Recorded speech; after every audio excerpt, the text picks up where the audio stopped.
More than 40 years after its theatrical debut, Star Trek the Motion Picture remains a divisive installment of the long-running franchise. Harlan Ellison offered his assessment in 1980. The saddening reality is simply that it is a dull film, an often boring film, a stult-defyingly predictable film, a tragically average film. Other reviewers have dismissed the movie with less eloquent descriptions than Ellison, calling it the slow motion picture, the motionless picture, the motion sickness, and Where Nomad Has Gone Before, a reference to the original Star Trek episode The Changeling, the plot of which bears some resemblance to the film. However, despite lukewarm reviews and a mixed response from fans, the movie was a box office smash. According to an analysis in Daily Variety, of the 1.1 billion movie tickets purchased at the US box office in 1979, nearly 1 in 4 was for Star Trek the Motion Picture. In the years and decades since its initial release, there's also been a reassessment of the film's merits in some circles.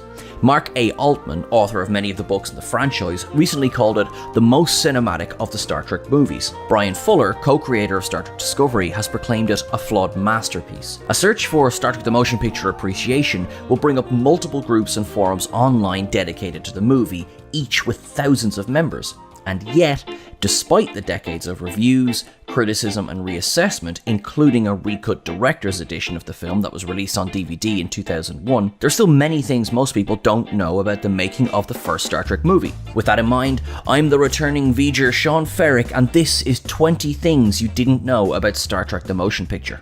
20. A Star Trek theatrical release was considered as early as 1965. Following Star Trek's cancellation in 1969, rumours and hopes of a motion picture or television revival immediately began swirling, but talk of a theatrical Star Trek release can be traced back much earlier than the fan phenomenon it became in the 1970s. After NBC rejected the first Star Trek pilot, The Menagerie, in 1965, Gene Roddenberry wrote to its star, Jeffrey Hunter, to propose bringing him back for a couple of days to expand the episode to theatrical length. An episode of Roddenberry's previous television series, The Lieutenant, had been released in this manner internationally as To Kill a Man in 1964. Indeed, American television episodes were re-edited, sometimes with new footage, into movies for shows including Mission Impossible, Custer, The Man from U.N.C.L.E., Disneyland, specifically Davy Crockett, Ramar of the Jungle, and The Untouchables. These compilation films were mostly released overseas. Every actor on Star Trek had a theatrical rate built into their contract in case this happened, typically SAG minimum, although actors like William Shatner negotiated for more. When NBC ordered a second pilot and Hunter decided not to continue with Star Trek, this idea appears to have been abandoned. But it was reconsidered later on. On June 20th, 1967, Roddenberry wrote to Robert Coulson, an American science fiction writer and editor of the fanzine Yandro, about renewed possibilities following the sale of Desilu to Gulf and Western, owners of Paramount. In the same letter, Roddenberry offered budgetary aspirations that would be achieved more than 40 times over when Star Trek the Motion Picture was finally realised 12 years later. Baseless rumours circulated during the run of the television series too. On May 4th, 1967, Science Fiction Times editor James Ash sent a letter to Roddenberry asking about a rumoured Star Trek movie. Apparently, author James Blish had mentioned the possibility at a recent convention, and Ash wanted to know if the scoop was true. It certainly wouldn't be the last time a fan queried Roddenberry for news about a Star Trek movie. 19. Elements of a Roddenberry script called Star Trek II, aka The God Thing, ended up in the movie. Starting in the mid-70s, there were several attempts to revive Star Trek, some for the silver screen and some for the smaller one, and bits and pieces of those attempts ended up in the final film. In 1975, Gene Roddenberry wrote a feature script titled simply Star Trek II, but which fandom calls The God Thing. This story is the first to introduce a concept which would end up in Star Trek the Motion Picture, a huge alien object threatening Earth that turns out, essentially, to be a great computer. Several other elements introduced here would appear in virtually every other proposal before ending up in the finished movie. Enterprise being rebuilt as now the most powerful ship in Starfleet, the old crew being pulled together to confront the object, and Spock studying with masters on Vulcan in some sort of remote monastery. Roddenberry later tried to adapt this material into a Star Trek novel for Bantam Books in 1976 or 77, at one point enlisting the help of Star Trek actor Walter Koenig to work on the manuscript, but the novel was never completed. Star Trek novelist Michael Jan Friedman was brought on board by Pocket Books to try adapting the novel again in the early 1990s, but despite cover artwork for the novel being completed by artist Keith Birdsong, the project did not get very far and was ultimately cancelled. 18. Elements of 3 other story outlines called Star Trek II made it into the movie too.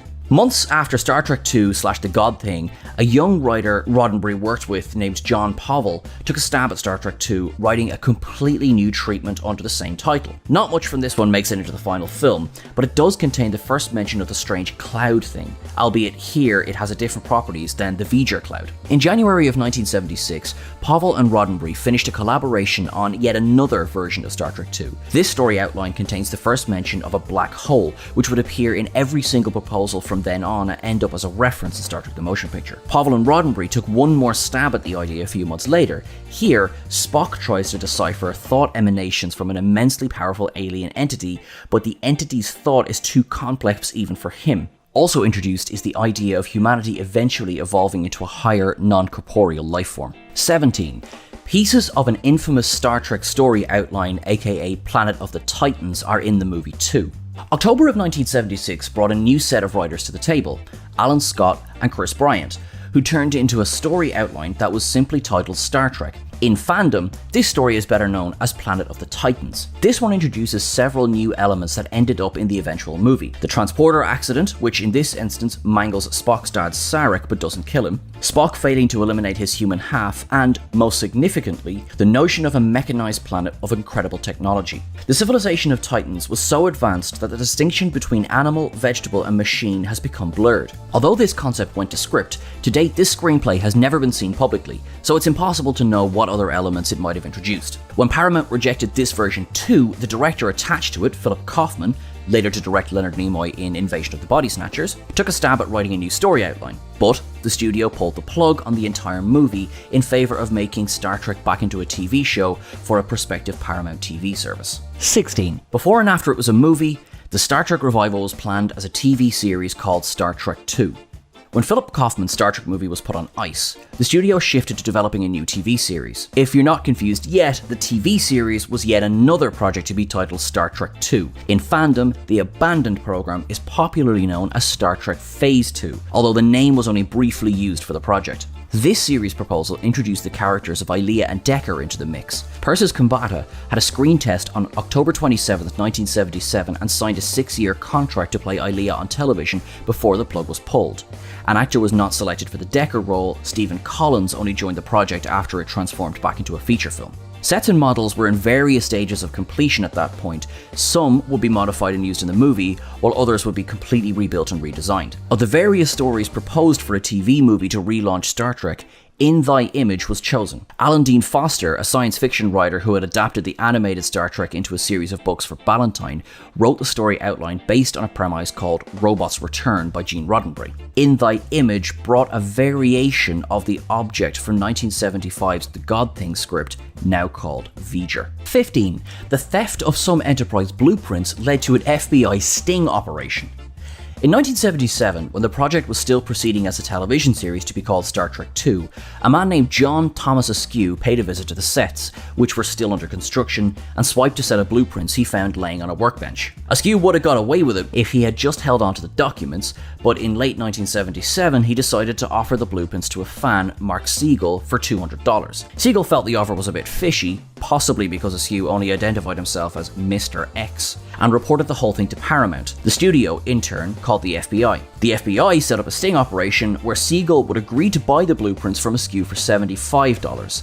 The two men met in a mall on March 2, 1978 and completed the sale. Siegel was sure to pass the marked bills the FBI had provided him slowly, so the entire exchange could be captured on camera. After the money changed hands, federal agents swooped in and read Mr. Askew his rights. At the time, the incident was widely reported in the press, including the memorable headline, Star Trek or Dragnet. 14. The Enterprise wasn't always the only ship in range. Early in the film, Admiral Kirk tells Mr. Scott, an alien object of unbelievable destructive power is less than 3 days away from this planet. The only starship in interception range is the Enterprise. It's a refrain that would quickly become a Star Trek cliche. In Star Trek II, The Wrath of Khan, Kirk says the Enterprise is the only ship in the quadrant during a brief training cruise that began in Earth orbit. In Star Trek Generations, the Enterprise B is the only starship in range, while still in Earth's solar system. But as late as a May 17, 1978 draft of the script for Star Trek the Motion Picture, the circumstances were a bit different. Another vessel, the light cruiser USS Aswan, is able to intercept the mysterious cloud shortly before the Enterprise. But the instant the Aswan approaches, V'ger zaps it out of existence. In the real world, screenwriter Howard Livingston zapped the Aswan from existence before filming on the movie began, probably because the story beat of V'ger zapping yet another object on its path to Earth after the Klingons in Epsilon 9 was redundant. 13. Scotty was the father of the Klingon language. A Google search for the inventor of the Klingon language will bring you to a profile of linguist Mark Okrand, who developed the Klingon language for Star Trek III: The Search for Spock, and later wrote 3 books on the subject, including the Klingon Dictionary. But Okrand did not become involved with the Star Trek franchise until Star Trek II: The Wrath of Khan. The Klingon language, which made its debut in Star Trek: The Motion Picture, was created by none other than James Doohan. Actor Mark Leonard, who played the Klingon commander in the film, told journalist Preston Neil Jones about the process in 1979. Anyway, this language was arrived at for some reason, and Jimmy Doohan, who was a kind of a local resident dialectician, he claims he can do any accent, recorded it. It was recorded twice, and I hate to say it, but each time it was different. So I felt free to kind of alter it slightly anyway. I said to Robert Wise, and he seemed pleased. He just nudged about how it sounded, you know? When Okrand was hired to further develop the Klingon language for Star Trek III, he made sure the sounds matched what Doohan had created and what Leonard had performed in the first Star Trek movie. 12. A who's who list of 1970s directors was considered for the movie. On June 22, 1976, associate producer John Povell prepared a list of potential directors for Gene Roddenberry. First, he broke out who he considered to be the top 7 candidates, a list which shows the caliber of talent they were pursuing for the movie. 1. Francis Ford Coppola. 2. Steven Spielberg. 3. George Lucas. 4. Robert Wise. 5. William Friedkin. 6. George Roy Hill. 7. Norman Jewison. Coppola, Spielberg, and Lucas were busy with production on 3 little films called Apocalypse Now, Close Encounters of the Third Kind, and Star Wars. Friedkin, Hill, and Jewison were all coming off box office hits. Interestingly, Wise was the closest to falling off the A-list when this memo was sent. He had directed back-to-back critical disappointments, 2 People in 1973 and The Hindenburg in 1975, and was in the middle of production on Audrey Rose, 1977, which would be savaged by the critics the following year. Plus, only The Hindenburg had made any money at the box office. Beyond the top 7 candidates, Povell listed 11 more directors he thought would be worth pursuing. This list includes names like Milos Forman, Sidney Pollack, and Martin Scorsese. It also included Joseph Sargent, the only candidate with any experience directing the original series, the Corbomite maneuver. Not until J.J. Abrams' Star Trek in 2009 would Paramount consider hiring an A-list director to helm a Star Trek movie. Nicholas Meyer was a neophyte, Leonard Nimoy, William Shatner, and Jonathan Frakes were primarily actors with some television directing credits, David Carson was firmly a TV director, and Stuart Baird was primarily a film editor with only 2 prior directing credits. 11. The Ayah Probe was originally named Tasha. In the October 10, 1977 draft of In Thy Image, back when the story was being developed under that title as a TV movie, when the V'ger probe first appears, it resembles a ring with a large pearl-like object on the top. It walks on 3 slender legs. It looks like the pearl ring my Aunt Tasha got from her 4th husband, remarks Chekhov. The name sticks and the crew begins referring to the probe as Tasha. This continues when Ayah is abducted and the probe returns using her form. Although Chekhov's explanation was eventually dropped, the name remained all the way through the shooting script dated July 19, 1978, which indicates that V'ger's probe made a hiss that sounded like cha. After it takes Ayah and returns using her form, Chekhov remembers the sound the probe made and decides to call it Tasha. The crew picks up on the name and so does the script. However, the name never ended up on the screen, and by the time all the rewriting was complete, the probe was just called Ayah, with quotes, in the script. No reference to Tasha remains. Not one to let a good name go to waste, however, Roddenberry named the chief of security on Star Trek Next Generation Tasha Yar. This fits a pattern of reused names over the years in Roddenberry's work. A character named Quester turned up on his Unsolved Police Story pilot from 1965, and then as the title character in his Unsolved The Quester Tapes pilot from 1974. Tiberius is the middle name of both James T. Kirk and William T. Rice from The Lieutenant, Roddenberry's short-lived series from 1963 to 1964. 10. Leonard Nimoy wrote a Spock intro for the movie. Once Leonard Nimoy resolved his long-standing legal and financial issues with Paramount and signed on to star in the first Star Trek movie, it came time to find a place for Spock in the movie's script. But when Nimoy and the rest of the cast participated in Paramount's grand press conference announcing the movie on March 28, 1978, Spock wasn't in the script at all. At that stage, the screenplay still featured Spock's Vulcan replacement, Zon, left over from the Star Trek II television series concept. Zon was eventually eliminated, and the actor who'd been cast in the part, David Gattro, ended up with the part of Commander Branch of Epsilon 9. Nimoy, who was always creative, decided to sit down in front of his typewriter and write his character's introduction into the movie. He called this 12-page story document The Final Plane. In Nimoy's conception, the final plane is a testing ground in the deserts of Vulcan, a place for the accomplishment of the highest level of Vulcan achievement, pure rational thought. The way the test works is simple. The First, you spend a year in total silence and total isolation. No words can be spoken and no sounds can be heard. Then you are to return to Vulcan society to judge for himself whether or not he is prepared to withstand the pressures and tensions which are imposed upon him in any social environment. Finally, when you are ready, you set out across the final plane during the height of the day, walking a mile between two poles that have been planted in the ground. When you reach the other side, you wait until the sun sets and it is night. Because Vulcan has no moon, the nights are the deepest black of blacks. You must retrace every step, every movement, and reach the pole at the other side of the plane within the same time limit you cross the plane during the day. It's a task which requires total mental concentration. Nimoy indicates that Spock left the space service after the Enterprise completed its 5-year mission, and after 2 years of teaching at the Vulcan Institute for Technology, he set out to complete this final test. However, during his daytime crossing, Spock becomes aware of a tiny signal that has been received and amplified through his receptive senses. He stops in his tracks and listens, hearing a voice that says over and over, "Come, Spock, come." This first time he hears this voice, he decides to soldier on and completes his journey across the desert and waits for nightfall. However, upon his return journey at night, he hears the voice again and the call grows stronger. Only half a mile left in his journey, Spock suddenly stops and after a moment makes a decision. Turning to the left, he walks off the path into the direction of a space station 6 miles away. As in the finished movie, Nimoy writes that the Spock who arrives on the Enterprise, although welcome, is not the Spock the crew has expected. Instead, he is completely detached from their emotional concerns and is totally dedicated to the scientific phenomenon that is taking place. You can also see elements of Nimoy's idea, in truncated form, on screen during the movie's Vulcan sequence. The actor himself would resurrect the idea of the final plane for a section of his revised memoir, I Am Spock, published in 1995. 9. Jeffrey Katzenberg told Robert Collins he would never replace him, while negotiating with Robert Wise. When the first Star Trek movie was still being planned as a movie of the week, Robert Collins, a writer and director with credits including The Invaders, Police Story, and Marcus Welby, MD, was brought on board to helm the project. Collins worked on Star Trek and the script for In Thy Image for several months, and during this period had his mind blown by Steven Spielberg's Close Encounter of the Third Kind, which he saw alongside Gene Roddenberry at the Cinerama Dome in Hollywood. As the project changed from an 8 million television pilot into a 20 million theatrical feature, however, Collins felt that his days were numbered.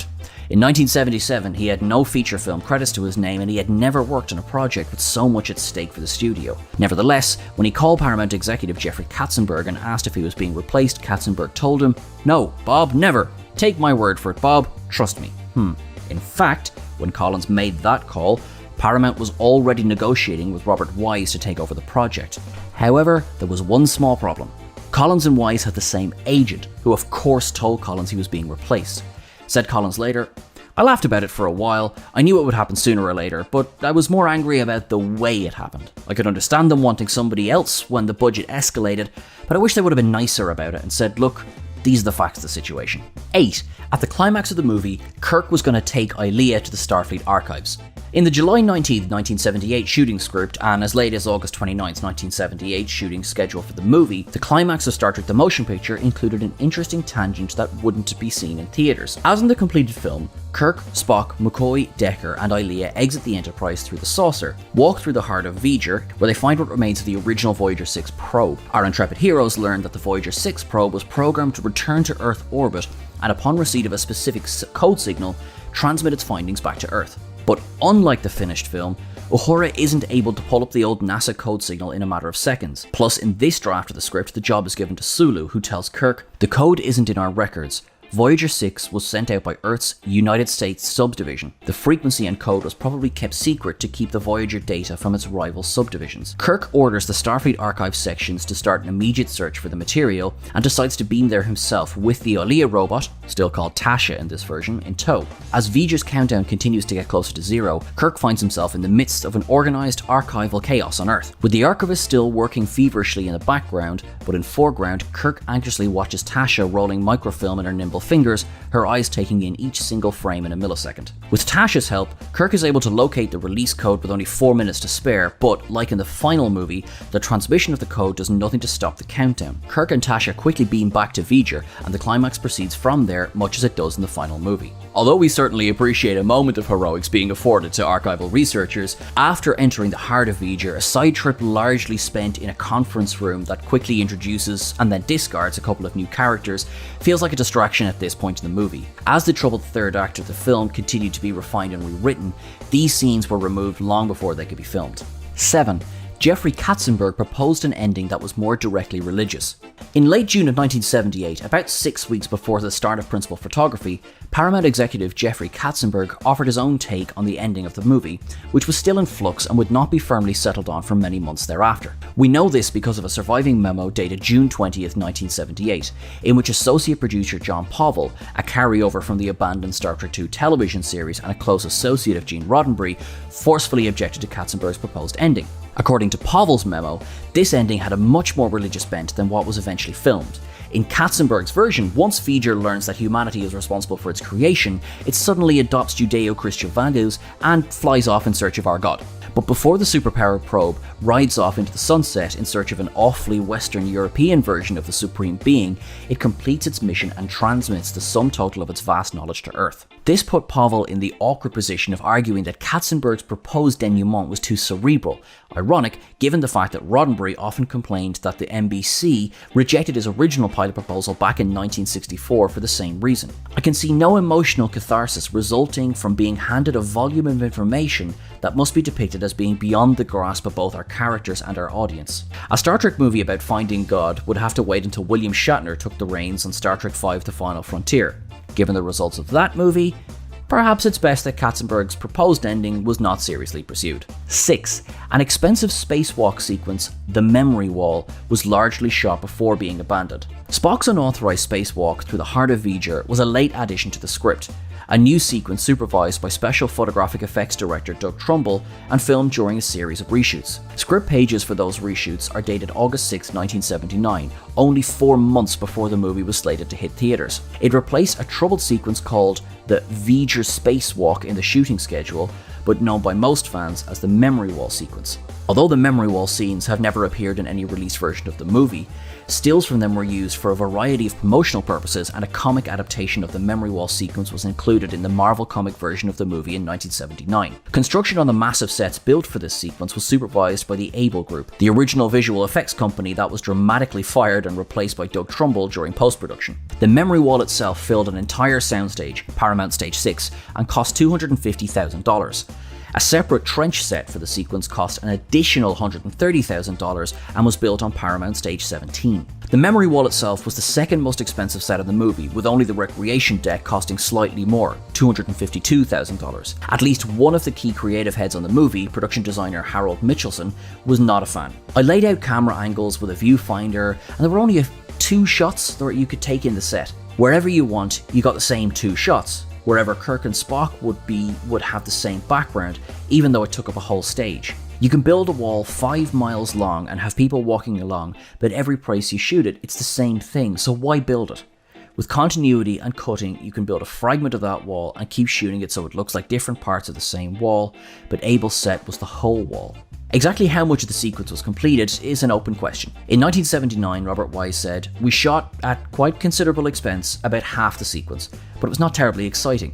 Around the same time, visual effects photographer Dave Stewart claimed they had just about finished the sequence when Doug came on and looked at it, and they all discussed it thoroughly. The shooting schedules, dated August 29, 1978, planned for 7 days on the massive set. According to camera reports for the movie, they spent more than 2 weeks filming on the set before deciding to move on to other scenes. Explanations for the sequence deletion vary. Leonard Nimoy said it was redesigned because Doug Trumbull had a very different concept of what it should look like. Dave Stewart blamed the design of the spacesuits and the sets and said that the stakeholders decided the sequence was lacking narrative momentum. Plus, they'd also decided it just played too slowly, because suddenly, in the middle of all the action and getting to V'ger and being in harm's way, so to speak, this slowed down to a very slow, spacesuit float-through, investigatory type of thing. Unit production manager Phil Rawlins blamed some of the reverse photography effects that were tried with the V'ger antibodies that attacked Kirk. Some of the antibodies that attacked Kirk were supposed to be put in later optically, but they had these 8-sided little things on strings, and we ran cameras backwards trying to pull them off so that they'd look like they were sticking on him, but it just didn't work. It was a disaster. We shot, I think, 2 weeks on that sequence, and it was completely thrown out of the picture. 5. A time crunch kept some effects shots from appearing in the movie, even ones that were finished. In an interview with Preston Neil Jones, matte artist Matthew Urich recalled near the end of post-production, time was so precious that the studio put him up in a hotel room so he wouldn't waste valuable time driving to and from home each day. But even without the daily commute, the post-production schedule remained tight, and there simply wasn't time to edit a few revised matte shots Urich completed into the movie. One of these mattes was the Enterprise and the hexagons in the wing walk sequence. We had a nicer version, but we couldn't get it into the picture in time. We had 2 or 3 shots that we'd fixed up for the picture, but they just didn't make it. Director Robert Wise similarly blamed the time problem for a lack of a climactic reveal of the whole of V'ger at the end of the picture. We never did see in the whole picture a complete look at V'ger, did we? That's V'ger, he told Jones. That's something I've always regretted. Probably not coincidentally, a revised wing walk and a new reveal of the entirety of V'ger were 2 of the major changes to the director's edition of the film released on DVD in 2001. 4. Jerry Goldsmith's iconic theme was a do-over. Because of all the post-production delays on the movie, Jerry Goldsmith spent an unusually long period of time writing and recording the movie's score. When he started on August 1st, 1979, the composer later said, "There was 40 minutes of film and a lot of scene missing." He proceeded to write and record about 30 minutes of music, which you can hear on the La La Land Records release of the score, and then waited for feedback from Robert Wise. Wise didn't pull any punches. "It's not working," he told Goldsmith. Wise struggled to articulate what was missing from the music, and Goldsmith even suggested hiring a different composer, but then it dawned on the director, "There's no theme," Wise exclaimed. Goldsmith was at first crushed by the analysis, but after thinking about it for a week, he threw out much of the music he had written, put pen to paper, and came up with the now iconic main title march. Wise came over to Goldsmith's house, and the composer played the new theme on the piano. When the performance was complete, Wise exclaimed, "That's it! Why didn't you come up with that in the first place?" Goldsmith would use the main title march in all 5 of his Star Trek movie scores, and Gene Roddenberry liked the music so much he used it as the main title for Star Trek The Next Generation. 3. The film had the first McDonald's Happy Meal tie-in. Although they were not the very first Happy Meals at McDonald's, the restaurant rolled out the idea nationally in June of 1979, Star Trek The Motion Picture did have the first ever McDonald's Happy Meal tie-in with a movie. Branded as Star Trek Meals and introduced in December of 1979 to coincide with the film's theatrical release, McDonald's rolled out 5 different Star Trek themed Happy Meal boxes through February of 1980. The boxes contained artwork inspired by the movie, a short comic strip created by Ron Villani, a vaguely Star Trek themed toy, and some very, very dumb jokes. Question: what's most important when transporting bones? Answer: to get the real McCoy. McDonald's also produced their own television campaign with an actor hawking the meals in full Klingon makeup and speaking Klingonese with English translation. According to Dawn Steele, Paramount's director of merchandising and licensing in 1979, Coca-Cola and McDonald's were paying millions for the tie-in, on top of spending tens of millions to pay for network advertising to promote our film. It's unclear if they got their money's worth, but according to one report, McDonald's ultimately distributed 50 million Star Trek meals to about 4,500 restaurants. 2. Leonard Nimoy came up with a humorous note for the end of the movie, but it was cut. In 1986, while he was promoting his second Star Trek film as director, Leonard Nimoy told American cinematographer what it was like to make the first movie 8 years earlier. At the end, in fact, it was the last day of filming, we were shooting the tag scene on the bridge. Kirk says to McCoy, "I can have you back on Earth in 2 days." McCoy says, "Now that I'm here, I might as well stay." Then he says to Spock, "I suppose you want to go back to Vulcan." Spock's line as written was, "My business there is finished." Final rehearsal before the take, Kirk says, "I can have you back on Earth." McCoy says, "No, I'll stay here." And he says, "I suppose you'll want to go back to Vulcan." And I said, "If Dr. McCoy is to remain on board, then my presence here will be essential." Everybody roared, which I knew they would. Then I saw the command group gather. They were really huddled. Bob Wise came to me and he said, "Seems inappropriate to be doing humor at this point." I said, "I offer it to you, I can't make you take it." They wouldn't let me do it. They were really adamant about it. But there's reason to believe Nimoy's memory wasn't entirely accurate. For one thing, Walter Koenig described the same incident in his diary from the making of the film, later published as Chekhov's Enterprise. In the entry for November 22nd, 1978, long before principal photography wrapped and not the last day of filming, Koenig says Nimoy tried out both versions of the line during rehearsals, resulting in laughter from the cast when he tried this version. Koenig goes on to say that when it came time to shoot Nimoy's close-up, both lines were filmed. Additionally, notes on the Cutter script in the Robert Wise papers at USC confirm Koenig's account. Not only was Nimoy's alternate line filmed on November 22nd, but it was filmed from multiple angles. Although Robert Wise may have later decided that the humour was inappropriate, he certainly didn't prevent Nimoy from putting his version of the line on film. To date, however, footage of Nimoy's alternate ending line has never been seen publicly. And number 1, Jeffrey Katzenberg was paid a bonus for delivering the movie on time in pennies. When Paramount made the decision to blind book Star Trek the Motion Picture into theaters, it meant a $30 million windfall in guarantees from exhibitors, provided the movie could be delivered in time for a December 7th, 1979 release date. The studio made that date, barely, in part by throwing money at every problem that arose and racking up an unprecedented production budget of $44 million. At Paramount, Jeffrey Katzenberg was the young executive who received the credit for delivering on time, but he was also held responsible for the film's tremendous cost overruns. According to Michael Eisner's memoir, Work in Progress, Risking Failure, Surviving Success, Barry Diller thought Katzenberg was owed a bonus because he had made his date, while Eisner did not because he felt that Katzenberg had allowed the movie's budget to spin out of control. In the end, they came to a unique compromise. We decided to give him a mixed message, a bonus in pennies delivered to the front door of his house. This tale may seem apocryphal, however, in 2010, Katzenberg gave a public talk at Cal Arts where he confirmed that he received his bonus for the film in pennies, although he recalls receiving the bonus in Barry Diller's office, not at home. Nearly 40 years after the film was originally released, Star Trek II: The Wrath of Khan is still the most popular Star Trek movie in a series currently 13 entries and counting. It's been referenced and parodied on programs as diverse and popular as Seinfeld, Futurama, In Living Color, and of course, Family Guy. It's become a tradition for the producers of nearly every subsequent Star Trek movie to proclaim in at least one interview that their movie's villain is just as good as Khan. One movie, Into Darkness, didn't even go through the motions and just recast the character of Benedict Cumberbatch. However, despite its popularity, there's a number of things that most people don't know about the making of the film.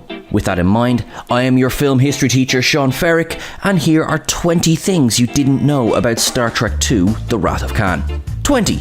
A studio executive proposed publishing the novelization with multiple endings to avoid spoilers. On December 14, 1981, Star Trek II was in the midst of principal photography, and Arthur Barron was getting nervous. Barron was a Paramount executive involved with the Star Trek novel line, an important source of ancillary revenue for the studio. In order to capitalize on the upcoming publicity campaign, and to sell the most books, the film's novelization would have to go into work soon. Barron fired off a memo to his boss, Paramount President and CEO Michael Eisner, outlining the issues at hand with the book. On the plus side, Barron wrote, Gene Roddenberry and Leonard Maislish are not involved in the script, and Roddenberry has no rights as to novelization except in share of earnings.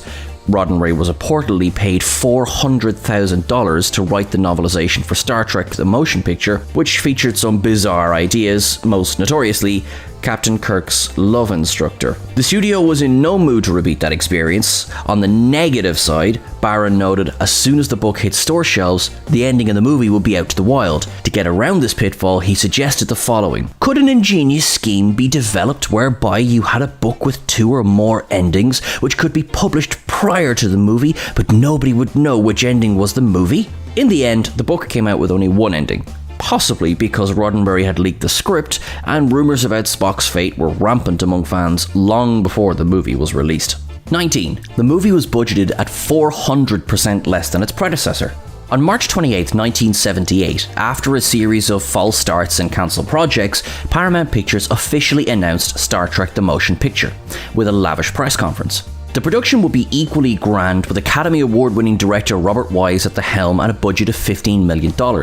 Star Wars had been made with a budget of $11.3 million after costs escalated from an original budget of $8 million. $15 million, however, turned out to be wildly optimistic. Principal photography went months over schedule, and post-production was even more chaotic. By the time the film was released, the Los Angeles Times was reporting the film cost far above the $42 million mark, with a 1990 memo from producer Ralph Winter indicates the budget was at least $44 million. The first Star Trek film made money in theaters. Variety reported rentals, the studio share of the box office, were about $56 million, but Paramount was not eager to repeat the experience. For the sequel, Gene Roddenberry was pushed out as producer, and Harve Bennett was brought on board to keep the budget in check. The studio gave Bennett $11 million, 400% less than the final budget for Star Trek the Motion Picture. At the end of the day, Star Trek II cost $13 million, a little over budget, but nowhere near the excesses of its predecessor. Of course, this was only possible because of the plethora of reused sets, props, costumes, models, visual effects, and more. Bennett stayed on to write and produce 3 more Star Trek movies, and although the cost escalated with each sequel, none of the movies he oversaw went significantly over their approved budgets. 18.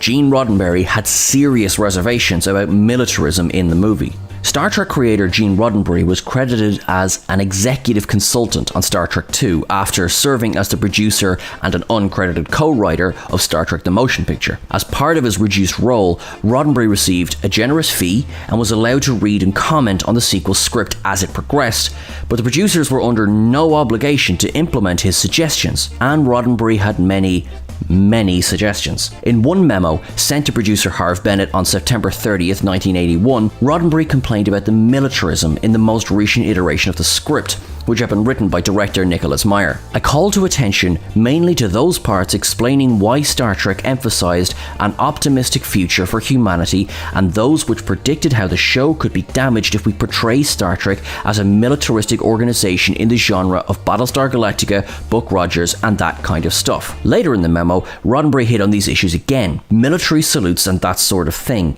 Is there any good reason for Star Trek to change its format and begin doing these things? This included Kirk saluting the Federation symbol, people announcing his arrival on the bridge, and all the enlisted man officer crap that every veteran in this country hates. In the final film, the producers split the difference. Admiral on the Bridge stayed in, along with boatswain whistles and the new uniforms inspired by Horatio Hornblower, but the military salutes were kept out.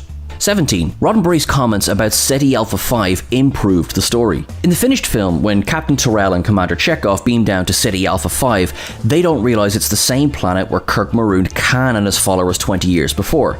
Tyrrell and Chekhov think that it's SETI Alpha 6. After they're captured, Khan explains that years ago, SETI Alpha 6 exploded, which shifted the orbit of SETI Alpha 5 and laid waste to the planet's surface. Admiral Kirk, he says bitterly, never bothered to check on our progress. In earlier iterations of the script, however, things were quite different. Meyer's initial concept was that SETI Alpha 5 was a barren wasteland from the beginning, and when Tyrrell and Chekhov beam down to the planet, they do so without even consulting the databanks about the previous exploration of the planet. Roddenberry ardently objected to these story points in a memo sent to producer Harve Bennett. This planet description just does not fit the planet, or any planet on which Kirk could have marooned Khan and his crew. The idea of Kirk condemning people to this kind of death, even if we could believe him as an executioner, flies directly in the face of everything Star Trek was about, i.e. humanity having finally matured into a mature, tolerant, non-violent, life-respecting species.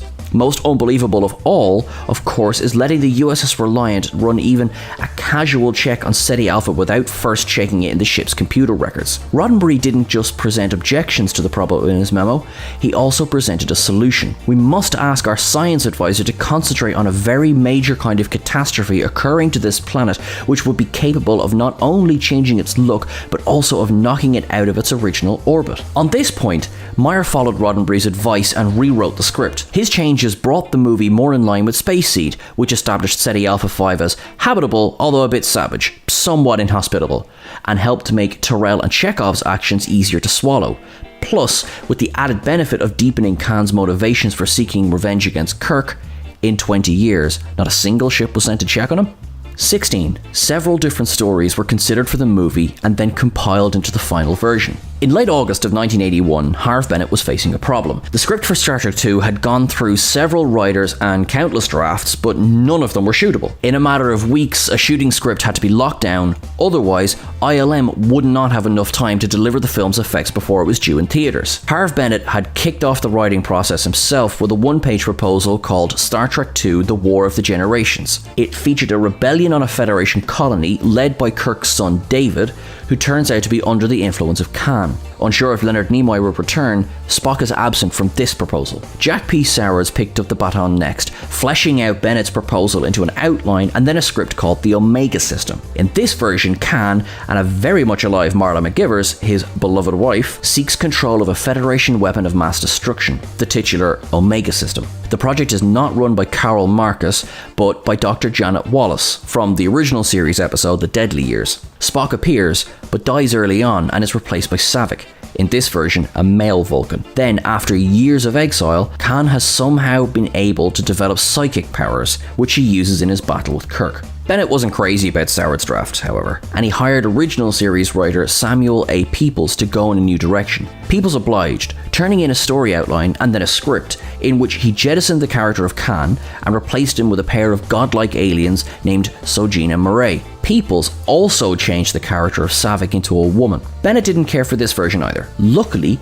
Bennett had just hired a director who was also a writer with an innate ability to quickly turn around script pages. After reviewing the latest draft of the script, Nicholas Meyer asked to be sent every iteration of the script. He read them and then had a meeting with Bennett and producer Robert Sallin, where they made a list of everything they liked from each version of the script. Said Meyer in a 2014 interview, "We picked Kirk and his son, we picked Khan, we picked Genesis, we picked Lieutenant Saavik. These were all the elements of these other scripts, which I cobbled together with my own dialogue and plotting. Spock may have died in the middle of one of those drafts. I honestly don't remember. It's been many years, but I do know that I absolutely put him at the end. Then there was a simulator sequence that I liked. That was in the middle of the draft, so I put it at the beginning." Meyer turned around this draft called The New Frontier and then The Undiscovered Country in a matter of weeks, and in November started shooting the movie. It was a swift end to a long and turbulent writing process, and Meyer didn't even get screen credit. But if he hadn't have done the rewrites when he did, it's likely there would have been no Star Trek II for him to direct. 15. It took a while to settle on a title. While it was being written, the Star Trek sequel had a number of working titles. These included War of the Generations, The Omega System, The Genesis Project, Worlds That Never Were, The New Star Trek, and The New Frontier. By the time filming was underway, however, the movie was known as The Undiscovered Country. This was Nicholas Meyer's preferred title, and when he found out Paramount was planning to release the movie as The Vengeance of Khan, he was livid. In a March 3rd, 1982 memo to Paramount executive Frank Mancuso, Meyer wrote that the new title sounded like a shilling shocker aimed at 12-year-olds, and observed that it was a deliberate attempt to imitate the title of George Lucas's latest film, a reference to Revenge of the Jedi, later changed to Return of the Jedi. Harv Bennett also disliked the studio's new title, and on March 10th, 1982, he sent a memo to Michael Eisner with several alternatives he had brainstormed with Nicholas Meyer. These titles included The Final Frontier, Escape from Eden, A Matter of Life and Death, The Genesis War, and Baptism of Fire. Meyer and Bennett's pleas were ignored, however, and on March 12th, 1982, a press release went out which said, in part, Star Trek The Vengeance of Khan will be the title of the second motion picture episode relating the astral adventures of the starship USS Enterprise and her crew, which Paramount Pictures Motion Picture Division will be releasing nationally on June 4th, 1982. It was announced today by Frank G. Mancuso, President, Paramount Motion Picture Distribution. Just a month later, however, the executives at Paramount changed their minds again, perhaps leery of causing audience confusion with the forthcoming Star Wars sequel, settling for the now familiar Star Trek The Wrath of Khan. Today, the film is known as Star Trek II The Wrath of Khan, but it's worth noting that 70mm prints of the movie and some promotional tie-ins, including the official novelization, did not include the Roman numerals. 1 month before the film was released, Meyer was given the opportunity to write liner notes for the soundtrack album release of James Horner's score. He used the liner notes to praise Horner's music, but he also commented on the studio-mandated title change. My only caveat is the title, which is misleading since it was appended to the picture in place of our own by Paramount executives who hadn't seen the film they proposed to rechristen. Suffice it to say, as far as thematic intentions, the title on our scripts before and throughout shooting was Star Trek II The Undiscovered Country. Meyer's agreement was that his liner notes could be edited for punctuation, but could not be cut for any other reason. Although Horner's score has been released multiple times and on multiple formats, Nicholas Meyer's original liner notes have never been used. 14. The movie was initially conceived as a movie of the week. Over the years, there's been some confusion as to whether or not Star Trek II was first intended for television, and if it was, when the decision was made to distribute the film theatrically. A story that ran in Daily Variety on September 9th, 1981, when Meyer was furiously working on rewriting the screenplay, indicates the plans for the movie were still in a state of flux only 2 months before filming would begin. Paramount will release the project theatrically abroad, but has decided to take a wait-and-see posture domestically. At one point, it had been planned as a 2-hour telefilm and later anticipated as a feature. Paramount was apparently unhappy about this report, and when they issued a press release on September 18th, 1981, announcing the start of production, studio head Michael Eisner took the opportunity to deny that a movie of the week had ever been considered. Contrary to all the unconfirmed reports and the inevitable speculation about this project, Star Trek II has always been intended as a full-length motion picture for release in the United States and Canada, as well as in international territories, Michael Eisner commented. A memo from Paramount executive Bob Rosenbaum from September 29, 1981, however, indicates that the project had been conceived and budgeted as a TV movie as late as June 9, 1981. It was only sometime after the date that plans had changed, and according to Rosenbaum's memo, the budget was being adjusted to accommodate the extra cost of a feature film. Management's decision to go theatrical and anamorphic has changed some things. Detail on the large screen is much more obvious than were it up to be on television. Set construction, set dressing, special effects, wardrobe, and of course, special optical effects have to be much more sophisticated. This, along with crews to be hired knowing that this is now a motion picture, as it was so announced, and who will not work for less than feature money, have made the TV movie budget escalate. By the time the cameras were rolling, there was no doubt that the movie would be exhibited theatrically.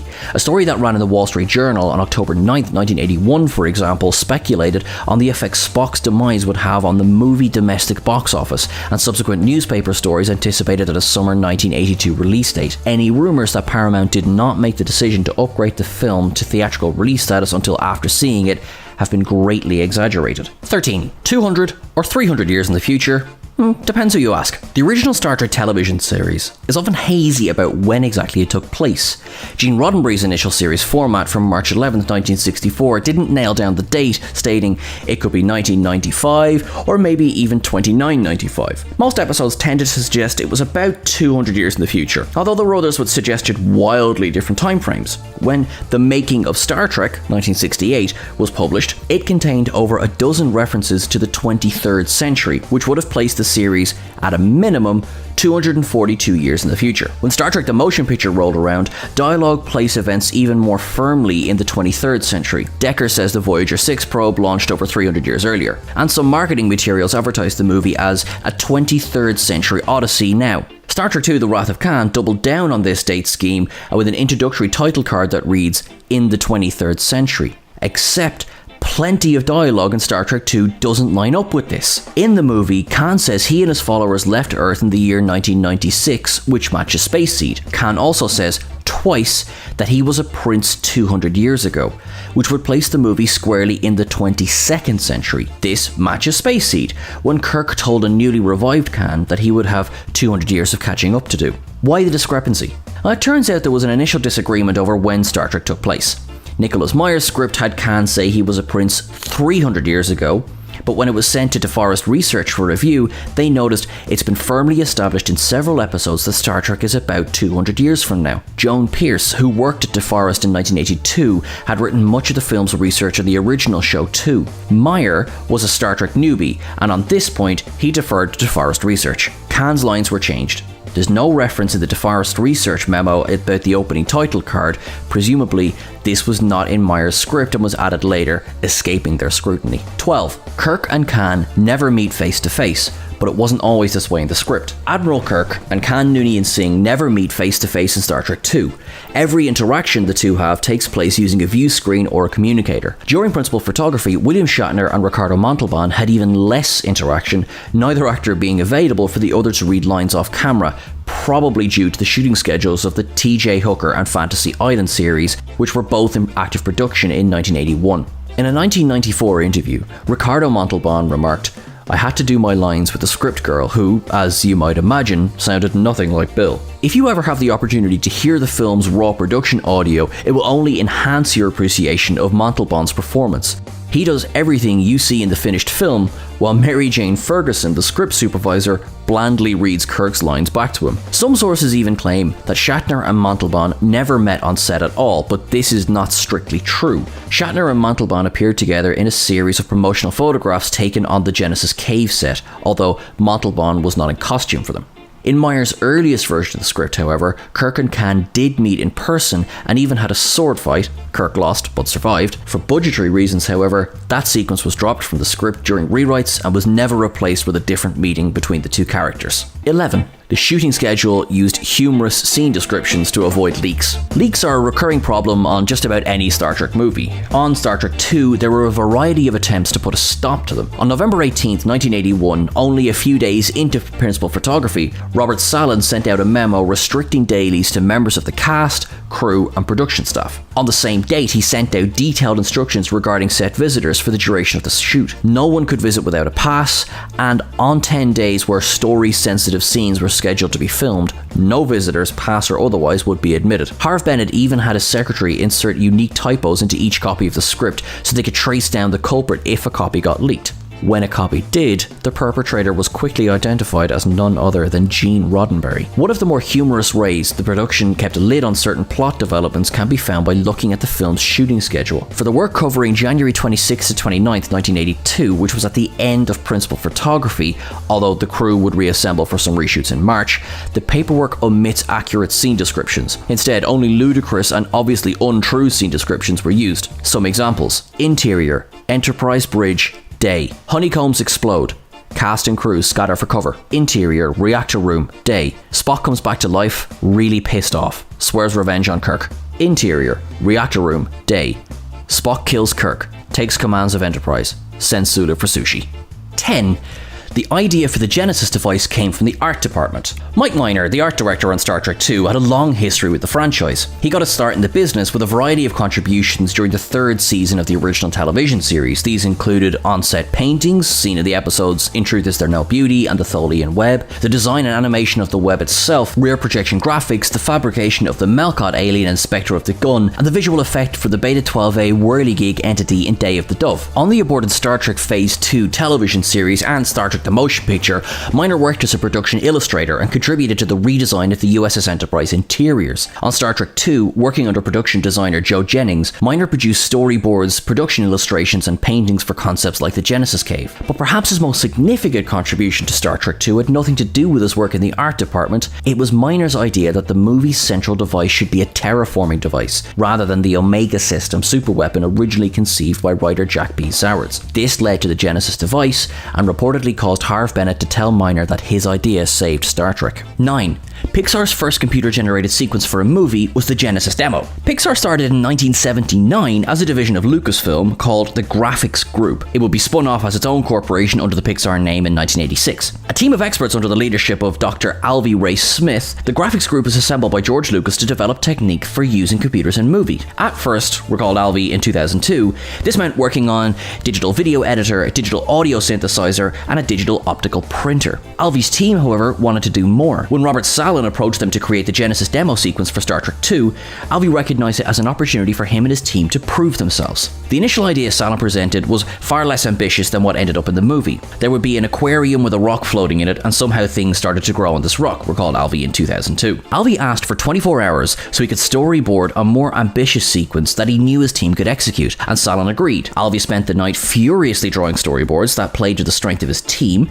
Since he had experts on fractal mountains, particle systems, and craters, he incorporated all of those ideas into his proposal, and the next day, Sallin told them to proceed with the work. The final sequence was a major step forward for CGI in a motion picture, representing the longest single such sequence until the release of Tron later that summer. Paramount got its money's worth on the Genesis demo sequence too, reusing it extensively in Star Trek III: The Search for Spock and in Star Trek IV: The Voyage Home. 8. The Reliant was originally the same class of ship as the Enterprise. In early versions of the script, the Reliant was the same class of ship as the Enterprise, which would have allowed the production to save money and reuse the expensive model built for Star Trek the Motion Picture. However, at some point it was decided that it was more important for the two ships to be easily distinguishable during the film's pivotal space battles. Said production designer Joseph Jennings in a 2002 interview, "In a dogfight, you had to instantly recognize which ship you were looking at, so they had to be different. At the same time, you had to make them look like they came from the same culture and had the same technology." The result of this design philosophy was the USS Reliant, which Jennings designed with Lee Cole and Mike Miner. Instantly recognizable as a Starfleet vessel, there was nonetheless little chance of confusing it with the Enterprise. Despite the design change, however, the first description of the Reliant was never updated in the script, even as late as the May 24th, 1982 revised final draft, which still reflects the writer's original intention. In foreground is the USS Reliant, an older, somewhat battered starship of the Enterprise class with a slightly different configuration. 7. Walter Koenig kept his big mouth shut when it came to Chekhov never having met Khan. At the start of November 1981, Harv Bennett sent actor Walter Koenig the latest draft of the film's script and asked him to do a Trekkie run on it. By that point, Bennett had screened all 79 episodes of the television series and the first movie, but he was still relatively new to the Star Trek phenomenon. Koenig obliged and sent off his notes on November 2nd, 1981. Among the things Koenig pointed out in his memo, Klingon neutrality zone should be corrected to Klingon neutral zone. The script's multiple references to the crew sent flying should be replaced due to the safety belts established in Star Trek the Motion Picture. He suggested the addition of an acerbic exchange between McCoy and Spock somewhere within the bowels of the story. He suggested that Scotty yelling, "Get back there, you yellow dogs," to his engineering crew was out of character and should be dropped. But one thing that he didn't note anywhere in his memo?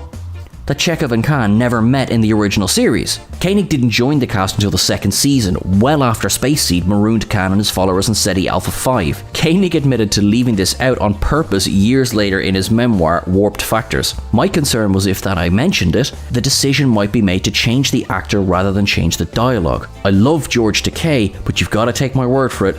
I can give a good SETI eel scream. I can't imagine the dignified Mr. Sulu being as effective. 6. Spock and Savik's Vulcan dialogue was filmed in English. Early in Star Trek II, Captain Spock and Lieutenant Savick have a brief exchange in Vulcan with English subtitles after Kirk boards the Enterprise. You may be surprised to learn, however, that this scene was filmed in English. The Vulcan dialogue was written after the fact by linguist Mark Okrand, who would go on to develop the Klingon language in Star Trek III to match Leonard Nimoy and Kirstie Alley's lip movements, and then looped by the actors in post-production. In 2018, Okrand recalled a fortuitous 1982 lunch meeting with a friend who worked at Paramount. She said, "That's really interesting. We've been talking to linguists. There's this scene in the movie where Mr. Spock and this female Vulcan character have a conversation. When they filmed it, the actors were speaking English, but in post-production, everyone thinks it would be better if they were speaking Vulcan. They wanted a linguist to come and make up gobbledygook that matches the lip movements." And I said, "I can do that."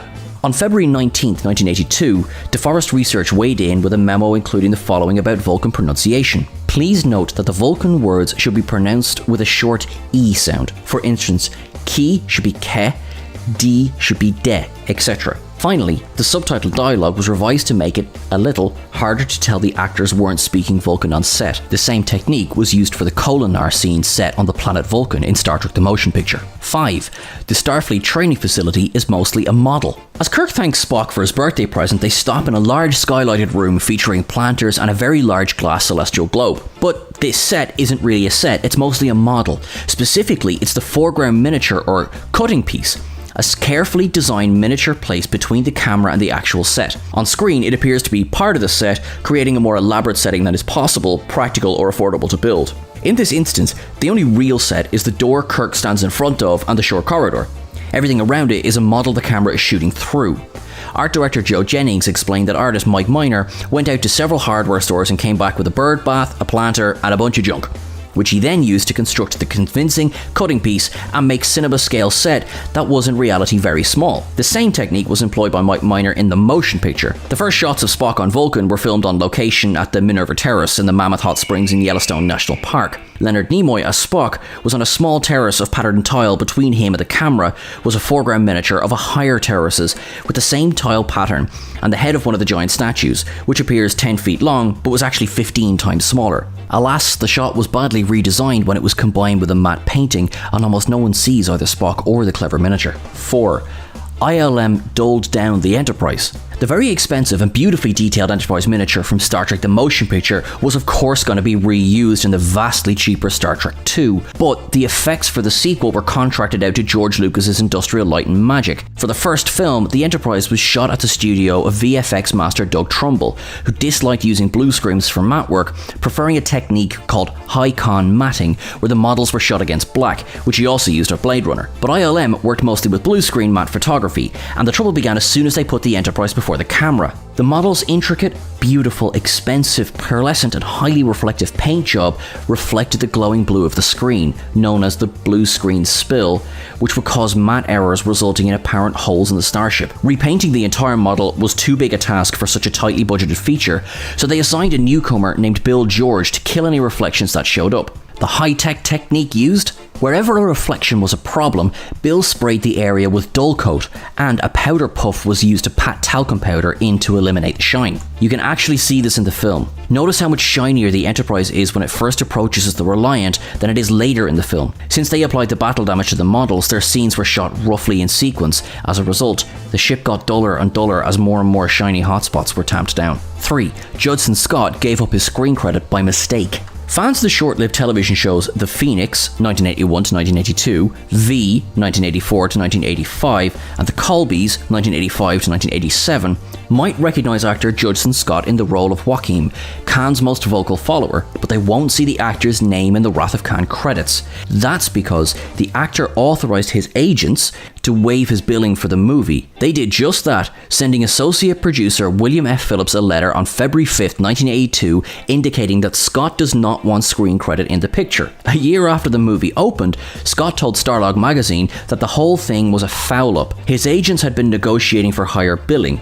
Scott wanted to be in the opening titles with the Star Trek regulars, but had been rebuffed. Scott agreed to waive billing under the mistaken impression that this meant his name would only appear in the end credits. In the end, he wasn't credited at all. This was the last time he made that mistake. 2. A baby among Khan's followers was edited out during post-production. If you've read the novelization or the shooting script for Star Trek II, you'll know about an odd subplot involving a child who is found among Khan's followers, which gives Chekhov the opportunity for his signature scream. This is for scene 18 of the script, when Chekhov and Tyrell are outside the Botany Bay's cargo carriers. As Chekhov looks at the porthole, a face suddenly looks back. It is the face of a child. The apparition scares the daylights out of Chekhov and us. He screams. At first, Tyrell doesn't believe Chekhov telling him, "You're crazy." But when they enter Khan's quarters, they find the child inside. Tyrell leans down and asks, "Where's your mommy and daddy?" Seconds later, Chekhov notices a hanging seatbelt with the name SS Botany Bay emblazoned on it, and he begins to panic. "What about the child?" asks Tyrell. "Never mind. Hurry, hurry," Chekhov shouts back. When it was decided to excise the child from the movie, the scene was re-edited, and Tyrell was dubbed with the somewhat unconvincing line, "What about the tricorder?" Pay attention, and you can tell right where it happens. When Tyrell kneels down to examine the City Eel tank, he is in the first compartment, and when we next see him, he is kneeling just inside the second compartment facing the cropped out child. Per the shooting script, the child doesn't appear again until scene 213A, when the Genesis torpedo has been activated in the Reliant transporter room for this rather unsettling moment. There sits the Genesis torpedo. Lights start blinking in response. As we watch, the child we met on SETI Alpha walks toward the torpedo and smiles at the lights. Many sources claim this was supposed to be Khan's baby, but nothing in the shooting script identifies the child's parents. When reviewing the script, Gene Roddenberry complained that the child remains an isolated event. Is it a mirage? Is it Khan's baby? Clarification and integration needed. That clarification, however, never occurred, and it's easy to see why the character was cut during post-production. After being discovered by Tyrell and Chekhov, the child is never seen or mentioned again, save for the final scene where it crawls up to the Genesis torpedo shortly before detonation. 1. Star Trek II broke box office records and turned a tidy profit, but not according to Hollywood accounting. When Star Trek II The Wrath of Khan opened in June of 1982, it grossed $14,346,221. This was the largest opening weekend in movie history, surpassing the previous record holder, Superman 2, by about $250,000. According to a New York Times report from June 8, 1982, the film was projected to turn a tidy profit, unlike the previous installment. It is also clear that Star Trek II is going to earn a much higher profit than the original Star Trek. That movie cost $42 million, did very well at the box office and barely broke even, including television and cable sales. Star Trek II cost less than $12 million. Star Trek II had actually cost $13 million, while Star Trek the Motion Picture cost at least $44 million. But this does not diminish the newspaper's larger point. At the end of the day, Star Trek II recorded a domestic box office take of $78.9 million, with $40 million going to Paramount in rentals. Against a budget of $13 million, that would mean a rough profit of $27 million, a number which does not include overseas box office television sales or any ancillary revenues. In comparison, Star Trek the Motion Picture grossed $82.3 million and brought in $56 million in revenues. Against a $44 million budget, that only meant a profit of $12 million, less than half of what the studio took home from the sequel. Of course, in classic Hollywood accounting style, that's not what Paramount reported to anyone who was owed a percentage of the profits. Individuals who were owed a piece of the pie included Harve Bennett, Leonard Nimoy, William Shatner, Gene Roddenberry, and Jack P. Sowards. Paramount told this group that as of September 23, 1983, the movie was somehow $7,448,200 in the red. Inevitably, this resulted in an audit, the results of which are not known to this author, who sadly is not a profit participant in Star Trek. This was not the first time or the last time an audit was required to get the studio to pay out profit participation owed from a Star Trek project. For many years, the studio claimed the original series had lost money until a threat of a lawsuit led them to finally pay out to Shatner, Roddenberry, and other profit participants in 1984. It may be one of the odd films, and therefore not considered one of the best films, but Star Trek III: The Search for Spock is a fascinating entry into the franchise. I'm Sean Ferrick for TrekCulture, and following on from our series from the motion picture In the Wrath of Khan, here are 20 things you didn't know about Star Trek III: The Search for Spock. Number 20. Who's a good boy? Commander Krug is, above all things, a lover of wildlife. He shows this by attempting to give one of the giant microbes on the Genesis planet a hug, only for it to swiftly try and kill him. However, his faithful dog remains by his side for most of the film. While it's unclear if Fifi Rebozo, as the model was named by the crew, was meant to be a targ, it was definitely meant to be the captain's mascot. It was, and was always intended to be, a disgusting creature. The mouth was operated by spring-loaded jaws, with Ken Ralston's hand working the mechanics. 3 other operators were hidden from view to move the rest of the model. Clumps of torn wigs were stuck to it using spray adhesive, while it was sprayed down with water just before filming to give it a slimier, more menacing feel. One part of the model that specifically did not move were the ears. The crew felt that it would make this fearsome animal cute, and opted to leave them static. Even the dead Fifi had the last laugh though. A separate corpse model was created for its rather pathetic death scene, but Ralston opted to simply use the same model again. Rebozo may not have been pretty, but he sure did get his screen time. Number 19. Let that be your last battle. Visual effects supervisor Ken Ralston hated the Enterprise model. He hated it so much, in fact, that he was looking forward to taking a mallet to the $150,000 model. While the studio was having absolutely none of that, they did need to show the Enterprise exploding in space. Using the exact same self-destruct code that had been used in the original series episode, Let That Be Your Last Battlefield, the ship is set to auto-destruct by Kirk. To achieve this, several shots were layered, one atop the other, the first centered on the bridge itself. A separate bridge module was constructed and filmed in front of a starfield background. Then, the shot goes wide and shows the bird of prey moving out of harm's way. This was filmed upside down, giving the effect of absent gravity. For the shot of the fires melting the registration number on the saucer section, Ralston had a styrofoam saucer created. Then, melted sections using acetone dripped down at various intervals. Finally, for the big explosion, a much smaller model was constructed, allowing the crew to destroy the old girl. All in all, this very short yet important scene of the film was technically a massively complex achievement by Ralston and the team at ILM. Number 18. Mark Leonard's redesign. Leonard was delighted to have been asked to reprise his role as Sarek for Star Trek III, even if this did come with a few challenges. One such challenge was to decide on how the character should look, almost 20 years having passed since his last appearance on screen. Leonard remembered that the makeup crew working on the film were not the same people who had worked on the series, with Fred Phillips, who had helped design Sarek, having since retired. There was a period of adjusting the eyebrows and the haircut, though to help they secured a video of the original episode Journey to Babel. The ears were redesigned too. In the episode, they are larger and more exaggerated. In the film, they're scaled down and more petite. Not only was this more comfortable for the actor, but the larger screen of the cinema allowed the crew more license for finer details. Finally, there was the issue of the actor's age. In the original series, he was aged up considerably to look the part of Spock's father. However, Nimoy felt that by 1984, Leonard looked old enough. They did whiten his hair a little, but other than that, there were very few tweaks required. Number 17. Why did you leave him on Genesis? Mark Leonard's return to Star Trek, though having appeared in the motion picture as the Klingon commander, was something that appeared in Harve Bennett's earliest story ideas for The Search for Spock. In his treatment entitled Return to Genesis, Sarek and Kirk meet early in the film, but on Vulcan rather than Earth. Here, we learn that Sarek has been elected Prime Minister of a planet that is racked with chaos. The news of the Genesis device has deeply shaken Vulcan, with many young Vulcans fearing the power that Starfleet now wields. As they see it, they are facing galactic Armageddon, and many are revisiting the teachings of the old ways, i.e. the teachings that led to the birth of the Romulan Empire. The conversation in which the audience learns about the existence of Spock's Katra is still present in this version, yet Sarek displays far more hostility and anger towards Kirk. He maintains that as Spock's closest friend, Kirk should have been aware of this. As the Enterprise leaves for Genesis, Sarek warns them that he may not be in power when they return. Number 16. Saavik gets a new look.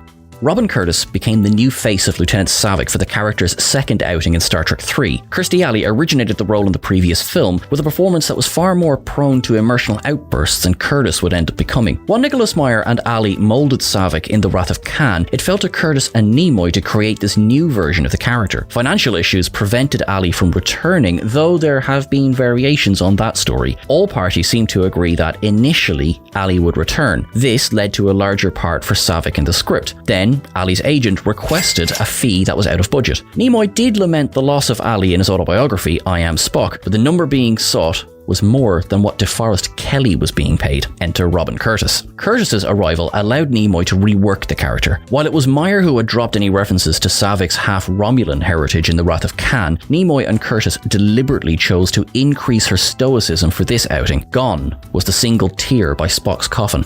Number 15. Sulu gets shafted by Styles. A cut line from Star Trek II The Wrath of Khan contains this exchange. Kirk, I really must thank you. Sulu, embarrassed, I am delighted. Any chance to go aboard the Enterprise, however briefly, is always an excuse for nostalgia. Kirk, I cut your new orders personally. By the end of the month, you'll have your first command, USS Excelsior. Sulu, thank you, sir. I've looked forward to this for a long time. By The Wrath of Khan, Sulu had been promoted from lieutenant in the original series, lieutenant commander in the motion picture, to a full commander. This exchange makes it clear that he is to ascend to the rank of captain aboard the Excelsior. However, in the search for Spock, there is no mention of this. Because of the events of The Wrath of Khan, Fleet Admiral Morrow had Kirk's orders rewritten, placing Captain Styles in charge of the Excelsior, at least while she underwent her trial runs. The novelization further expands on this when it comes to Uhura's participation in the conspiracy. She remains behind, which is a narrative gap of the film. In the novel, she stays where she is to ensure that any ship-to-ship communication could be jammed, meaning Styles, whom she believed had stolen Sulu's command, couldn't radio for help. Number 14. It's not the size, it's how you use it. Model maker William George submitted his version of a new Federation starship for Star Trek III. He based his designs on his idea of what the Enterprise would look like had the Japanese designed it. The result was something both sleeker yet angular. Leonard Nimoy approved this design. Filming the model was a small challenge for ILM, who needed to shoot the ship at different levels with different lighting exposures. This meant that while they could stitch several passes together, it would have been too big of a nightmare to align the lighting. Therefore, 8 beauty shots were required. Star Trek fans will know that half of the fun in revealing a new ship is the long, slow pans over the exterior. This was, in fact, a deliberate tactic to make filming the model easier. The Excelsior was always described as being larger than the Enterprise, but in actuality, the filming model was 12 inches shorter. As the ship was not going to be in as much of the film as the Enterprise, the crew didn't have any reason to create a model as large and complex as that of the Enterprise. Number 13. When in doubt, fill it with smoke. Filming the interior of Spacewalk was a process that took months to complete. Effects cameraman Scott Farrer decided that to film inside and make it look convincing, they needed to add a degree of atmospheric haze. He admitted that there probably wouldn't be anything like that in space, but it needs one out. The crew used blue colored gels to give the distinctive hue, while they blew smoke into the set and filmed through it, all to give it a more worn-out, lived-in look. One of the greatest on-screen tricks that the film pulls is to show the Excelsior and the Enterprise both in Spacewalk at the same time. This was a physical impossibility for several reasons. To get around the logistical issues, both ships were filmed separately and then composited into the scene together. To give the entire sequence a grounded feel, the cafeteria shot was added. This is best noticed in the scene when the Enterprise arrives. Filmed on the ILM soundstage, the set was filmed at 40 extras, and Grace Lee Whitney, returning to Star Trek after her appearance in the motion picture, though credited here as Woman in Cafeteria, it is she who reacts to the ugly scars along the Enterprise's hull. Number 12. The giant mushroom in the sky. The film introduces the massive Earth Spacewalk model to Star Trek. Like several other designs shown in Star Trek III, it is both instantly recognizable, yet used somewhat sparingly outside of the films. There were a number of elements inherent in its creation. First, the main model itself, measuring 1 meter in height, was constructed with plexiglass. This allowed the model makers to solve the issue of how they would create the thousands of windows that needed illuminating on the station. Rather than create separate window spaces, they painted the plexiglass, then scratched off the paint that revealed the windows. The entire model was then lit from the inside with a core of neon lights. For the scenes showing the interior of the station, a larger 20-foot model was constructed. This consisted of the actual docking ring with removable parts to allow the camera crew to get inside. The scenes filmed inside Spacedock would prove to be some of the most difficult to capture in the entire film. Number 11. Romulan Bird of Prey. One of the most enduring designs of any starship in all of Star Trek has been the Klingon Bird of Prey, designed by Nilo Rodus and David Carson for The Search for Spock. It's probably the most recognizable vessel in the franchise outside of the original Enterprise and perhaps the Enterprise D. The script had called for the Romulans to be the antagonists rather than the Klingons. The ship was designed thusly, with swooping design of the wings and a red feather pattern underneath. Both designs were to evoke the Romulan Bird of Prey from the original series. However, after Leonard Nimoy decided to change the villains to the more well-known Klingons, Harv Bennett explained why they decided to stick with the ship's design. He said that thanks to the episode The Enterprise Incident, which showed the Romulans using Klingon ships, they simply understood that this was another case of the two powers sharing technology. At a pinch, he said, it could even have been a group of Klingons who had stolen this vessel from the Romulans. Number 10. Commander Krug, thy name is Adama. In a case of Nimoy v. Bennett, there was a slight disagreement over who should play Commander Krug, the Klingon responsible for the death of David and, through his actions, inspires Kirk to destroy the Enterprise. While Christopher Lloyd would end up donning the ridges, Leonard Nimoy wanted Edward James Olmos to play the part. Olmos is most recognizable these days for playing Commander, later Admiral, Adama on Ronald D. Moore and David Icke's reimagined Battlestar Galactica series. However, at the time, while far from an unknown actor, he wasn't high on Harv Bennett's list of potentials. Nimoy pushed to hire him, though Bennett insisted they open the role for auditions. After several rounds, coupled with Bennett's insistence that Olmos simply didn't have the physicality to effectively portray a Klingon, Christopher Lloyd won the part instead. This came with its own issues, chiefly among them being that Lloyd was best known for his work in comedy, but it was still a case of Bennett winning the day. Olmos, though out of the running for a Klingon, would later be considered for the part of Jean-Luc Picard as The Next Generation entered pre-production. Number 9. The most difficult scene to direct was Dr. McCoy's speech to Spock in sickbay. Leonard Nimoy pulled double duty on Star Trek 3 as both director and, at the end of the film, an actor as well. He appears as Spock in the scenes following the rapid aging on Genesis, which meant that production would have to take his on-screen time into account. The most difficult scene to shoot, from Nimoy's point of view, was one that featured Dr. McCoy speaking to an unconscious Spock in sickbay. For the scene, Nimoy had to appear while unable to open his eyes or react. This meant that he was blocked off from viewing DeForest Kelley's performance, who, in Nimoy's words, was being driven demented by the little tics that Nimoy was outputting. The director laughingly believed that Kelley felt he was attempting to direct him in code, with each blink signifying something else. Despite this, the scene plays out beautifully, leading into the final moments of the film and their parting and reunion. Number 8. Christopher Lloyd both really enjoyed and had issues with Commander Krug. As mentioned, Christopher Lloyd, now best known to audiences as Doc Emmett Brown in Back to the Future, was cast as Krug. He had been best known to audiences in those days for his stint on Taxi, where he played a comedic character. There had been some concern about his appearing in the film, but this was something that Leonard Nimoy pushed back on. When the concerns of typecasting were raised, Nimoy quickly quashed them. He used himself as an example, stating that though his appearance as Spock was so well known to audiences, it was not the only character that he had played in his career. He argued that if he could successfully break the typecast of Spock, then Lloyd could do it with Reverend Jim. For his part, Lloyd was mostly happy with how the part turned out. He felt that he was able to successfully deliver the performance that he wanted. However, in a case of everyone being their own worst critic, he stated in the making of documentary that he would love another crack at a few of the scenes so that he could better tackle some of the more expressive moments. Number 7. A claustrophobic shoot that erupted in flames. Though there was a single day of location shooting for Star Trek 3, the bulk of filming took place on the Paramount lot. There were several reasons for this, though control was the primary one. Cinematographer Charles Correll spoke of the challenge in filming on location. The destruction of the Genesis planet would leave fires raging throughout the sets, with rocks and plants being torn apart. He had wanted to shoot much of the jungle scenes in Kauai, where they were lush enough to accommodate this. However, Nimoy wanted these scenes to have a far more alien look to them. Cacti growing out of snowbanks, for example, so this was vetoed early on. During production, a fire threatened to destroy the entire set. Everyone who was on hand jumped to action, including William Shatner. He jokingly referred to his own efforts to fight the fire as his way of making sure the film stayed on schedule, preventing any clashes with other filming he had lined up. The damage was covered with enormous black curtains, shutting the holes in the ceiling that threatened to let in sunlight. Despite the damage, filming was able to continue almost immediately. Number 6. William Shatner taught Leonard Nimoy everything he knew about directing on the set of T.J. Hooker. William Shatner joked his way through most of the behind-the-scenes and interview footage in Star Trek 3. In one particular story, he recounted how, after Nimoy had been hired as director, his friend approached him while he was filming T.J. Hooker, the police procedural that Shatner was starring in at the time. Nimoy helped to direct one set piece in the show, which Shatner then joked led to any and all decisions that went into the direction of Star Trek 3. There was quite a bit of a crossover between T.J. Hooker and Star Trek 3, as they were both scheduled to shoot very close to each other. With his acerbic wit, Shatner bluntly stated on the documentary that, thanks to this moment in the show, he taught Nimoy everything that he would come to know about directing. Number 5. You Klingon bastard, you made me lose my footing.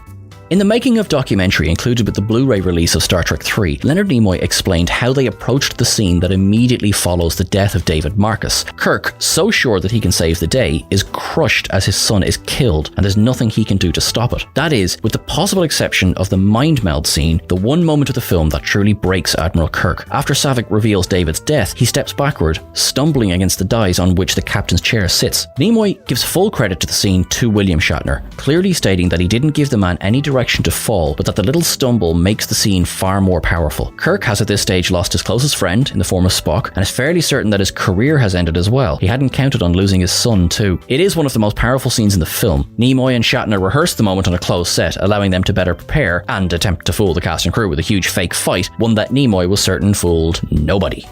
Number 4. Robin Curtis was embarrassed, so Saavik looks down.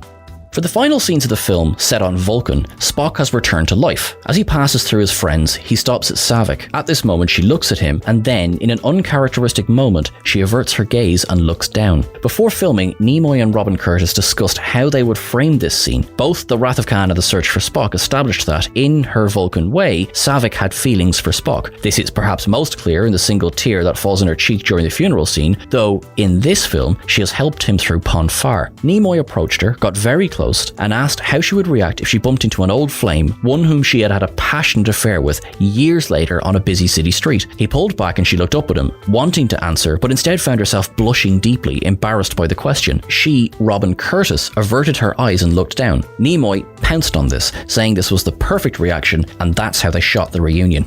Number 3. Leonard Nimoy had to persuade Michael Eisner he didn't hate Spock just to be allowed back in. Nimoy had famously taken a good deal of convincing to return to Star Trek as the motion picture was in pre-production. Jeffrey Katzenberg tells the story that he had to beg the man in public before he would come back. Added to this were outstanding financial issues in relation to Nimoy's likeness being used without his permission. As The Wrath of Khan was in production, studio chief Michael Eisner mistakenly believed that Nimoy had demanded that Spock be killed off. So when it came to the sequel, Eisner believed that the actor was totally against Star Trek. Bennett, William Shatner and Leonard Nimoy all recounted the story that they had to convince Eisner of this fact, all before Nimoy could be given the job of director on the film. Ironically, after the deed was done, Gene Roddenberry joked with Bennett that he had, as producer, hired a director who couldn't be fired, as the film was named after the man's character, if nothing else. Number 2. Harve Bennett got the writer's gig on the day after Star Trek II hit theaters. Harve Bennett was brought into Star Trek to produce The Wrath of Khan. When that film opened, he was invited to write Star Trek 3 the day after 2 opened. This was the fastest turnaround that his career had ever seen. The Wrath of Khan was an enormous success both critically and at the box office, which in modern terms meant that a sequel was guaranteed. Then, however, there was still the perceived financial hit that the motion picture had taken. While it had been a success at the box office, the budget had inflated well beyond projections. Before anything could go into production, Bennett had to secure a team that would keep costs down without sacrificing the quality of the film. When it came to writing the script, he turned to the director that had chosen to helm the project, none other than Leonard Nimoy. Together, they put together the main parts of the story, while Nimoy would go on to concentrate on the overall look and tone of the piece. This was the second of 4 of the Star Trek films that Bennett was involved in, both as producer and having a shared story credit. Number 1. Harve Bennett got the idea for Kirk saving his noble self from a fanfic poem.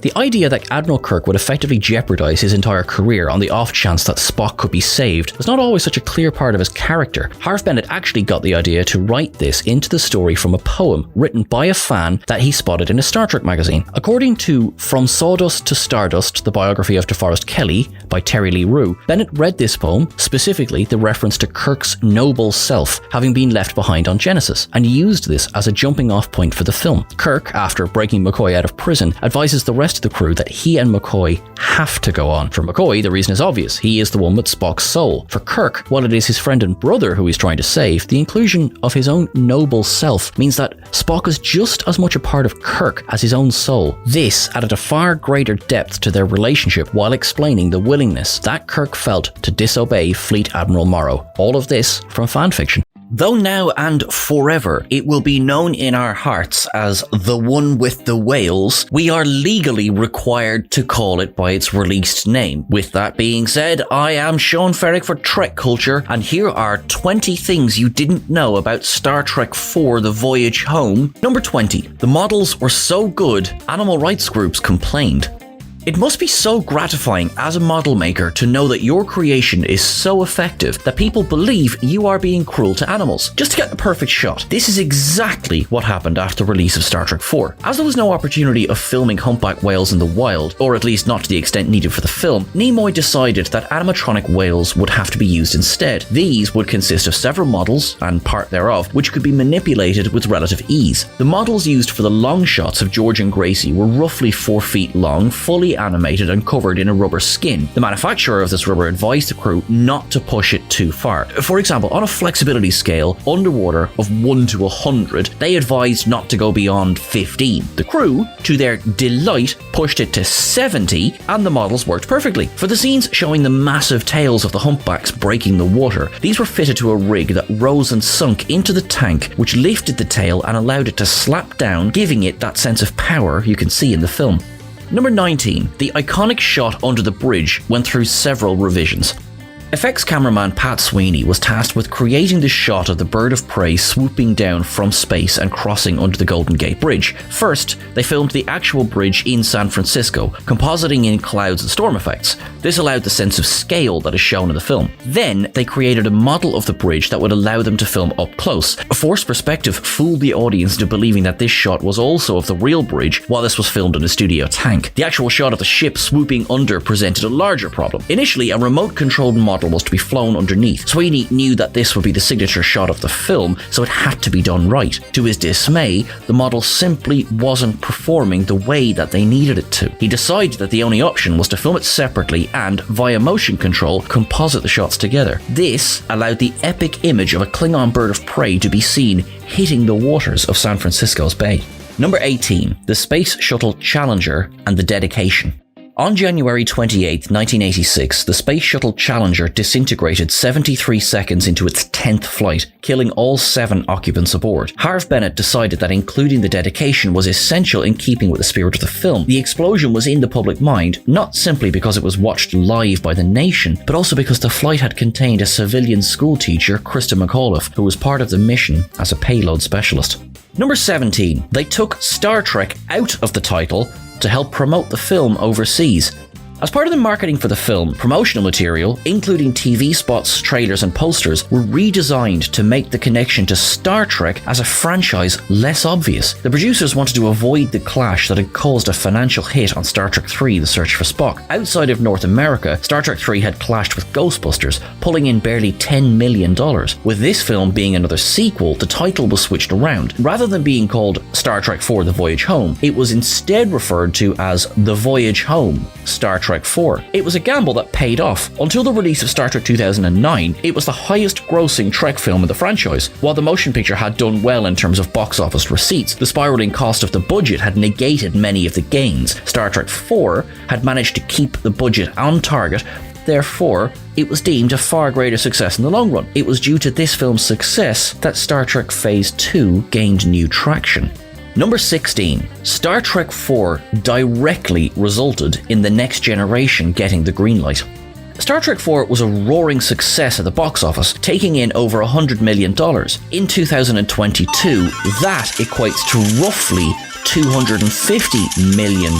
This led Paramount Pictures to believe that the time was right to begin work on another television series so as to capitalize on this success. Before Star Trek the Motion Picture was made, Star Trek Phase 2 had failed to gain traction. While much of that series would be adapted into the first film, with costumes and sets finding themselves reused, several of the scripts themselves would be adapted to fit the second live-action Star Trek series. Star Trek The Next Generation debuted in 1987 with Encounter at Farpoint. This was made while Star Trek Trek V The Final Frontier was in production, which allowed DeForest Kelley to cameo in the pilot. Having said that, many of the original series cast were less than enthused to hear that Paramount Pictures was looking to take the franchise in another direction. Spiraling cost of salaries played its part in this, as well as a clause in William Shatner's contract that received even more scrutiny during production of Star Trek IV. Number 15. William Shatner cost the film $2 million and the reins to Star Trek V The Final Frontier.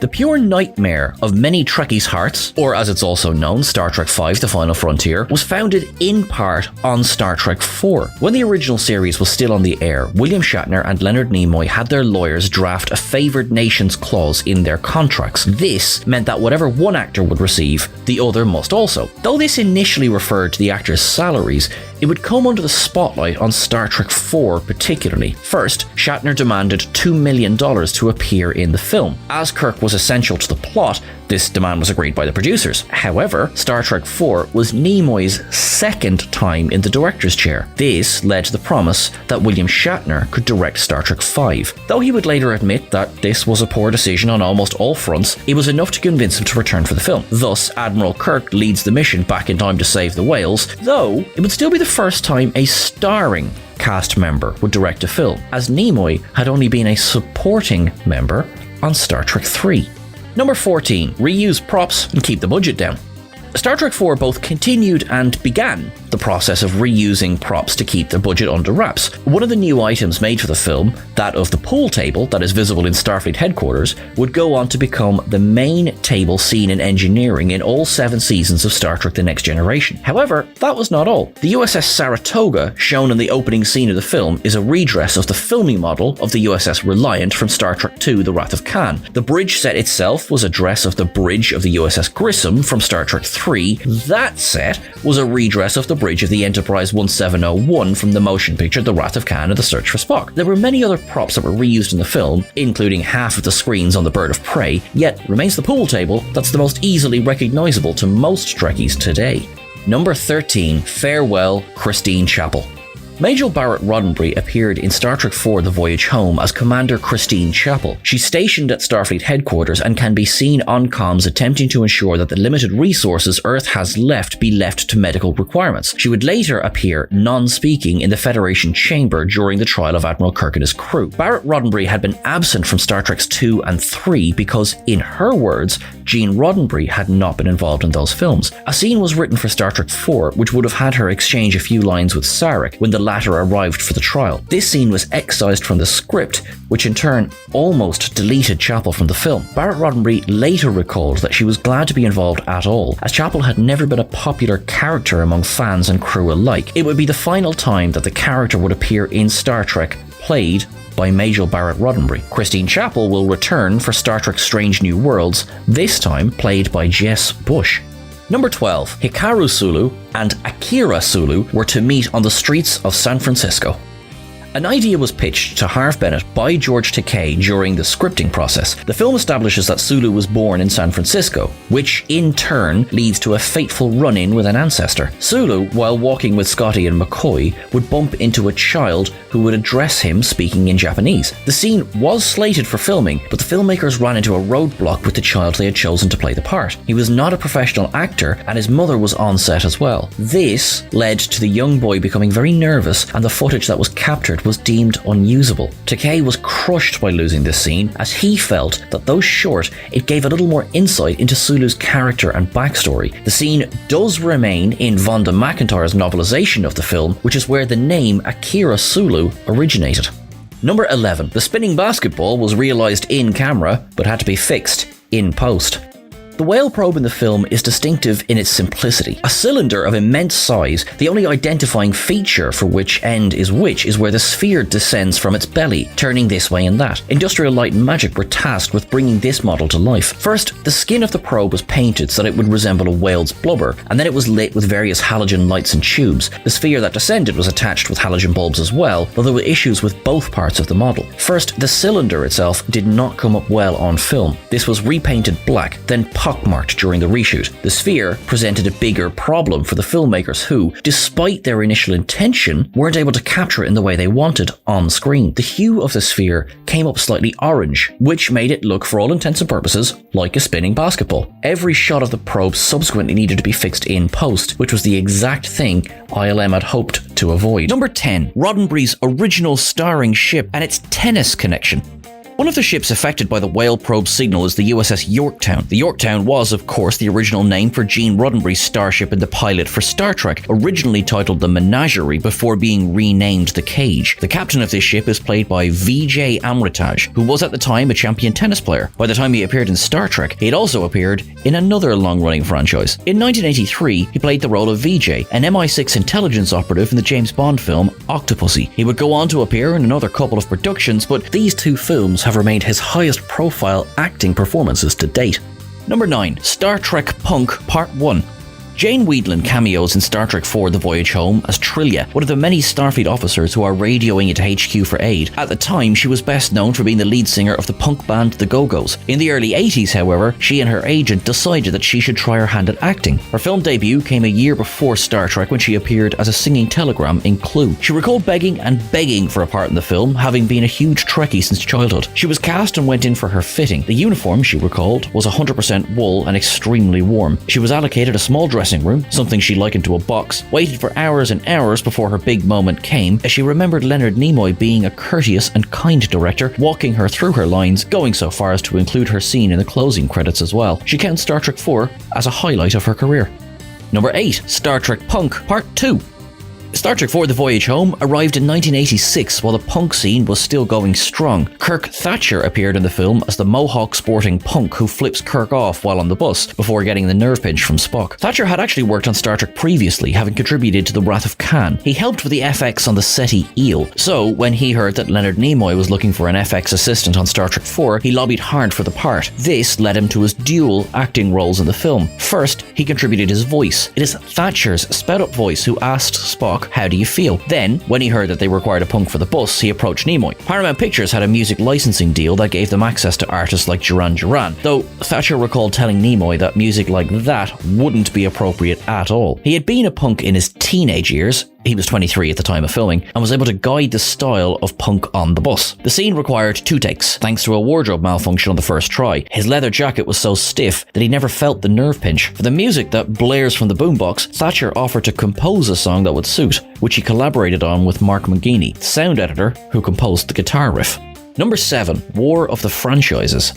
At the 59th Academy Awards, Star Trek found itself well represented by Star Trek IV The Voyage Home. However, there was another fledgling sci-fi series that would end up becoming stiff competition for the sequel. Aliens was also released in 1986, storming its way into audiences' hearts and minds. James Cameron's sequel was nominated in almost all of the same categories as Star Trek IV The Voyage Home. Star Trek was nominated for Best Cinematography over Aliens, but other than that, they were competing. They were both nominated for Best Sound and Best Sound Effects, the latter of which Aliens took home the gong for. Ironically, James Horner, who had scored Star Trek II and Star Trek III, declined to return for Star Trek IV. Leonard Rosenman was hired to write the music for IV, while Horner wrote the score for Aliens. Both were nominated for the Oscar for Best Original Score, losing out to Herbie Hancock for Round Midnight. Aliens did in fact edge out Star Trek IV by taking home 2 Academy Awards that year, Best Visual Effects and the aforementioned Best Sound Effects.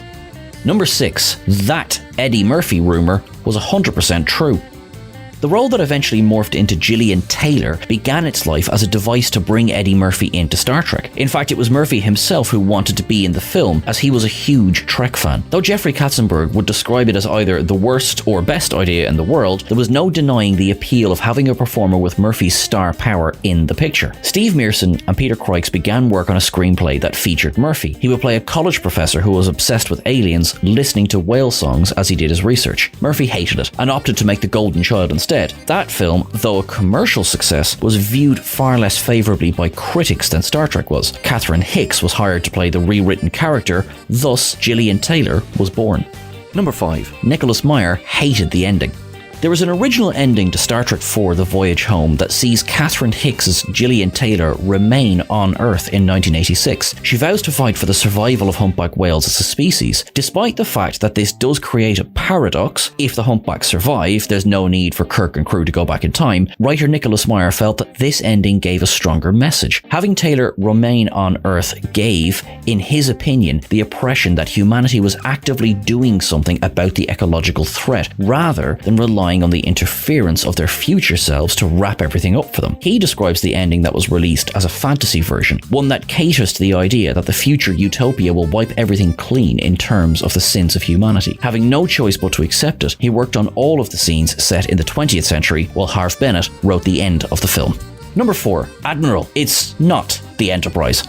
Star Trek IV featured very little of the USS Enterprise, with the self-destruct of the original ship in the previous film. Though the Enterprise A would appear at the movie's close, there is in fact another little cameo, albeit one achieved with set dressing and redesign. Chekhov and Uhura discover that the USS Enterprise, the aircraft carrier, will be able to help them in their mission. They signal this in to Admiral Kirk before beaming aboard. The interior of the Enterprise was in fact played by the 29-year-old USS Ranger, an aircraft carrier that stood in while the Enterprise was out on maneuvers at sea. The filmmakers recalled the professionalism of the crew, all of whom were very real soldiers during filming. During Chekhov's run across the deck, the Marines order everyone else to drop to the ground. Production recalled that they were slightly taken aback at how everyone, from cadets to the higher ranks, complied without question and were very glad not to have them chasing after them for real. The USS Ranger remained in active service until she was sent to the scrapyard in Texas in 2015. Number 3. It's not the size, it's how you use it.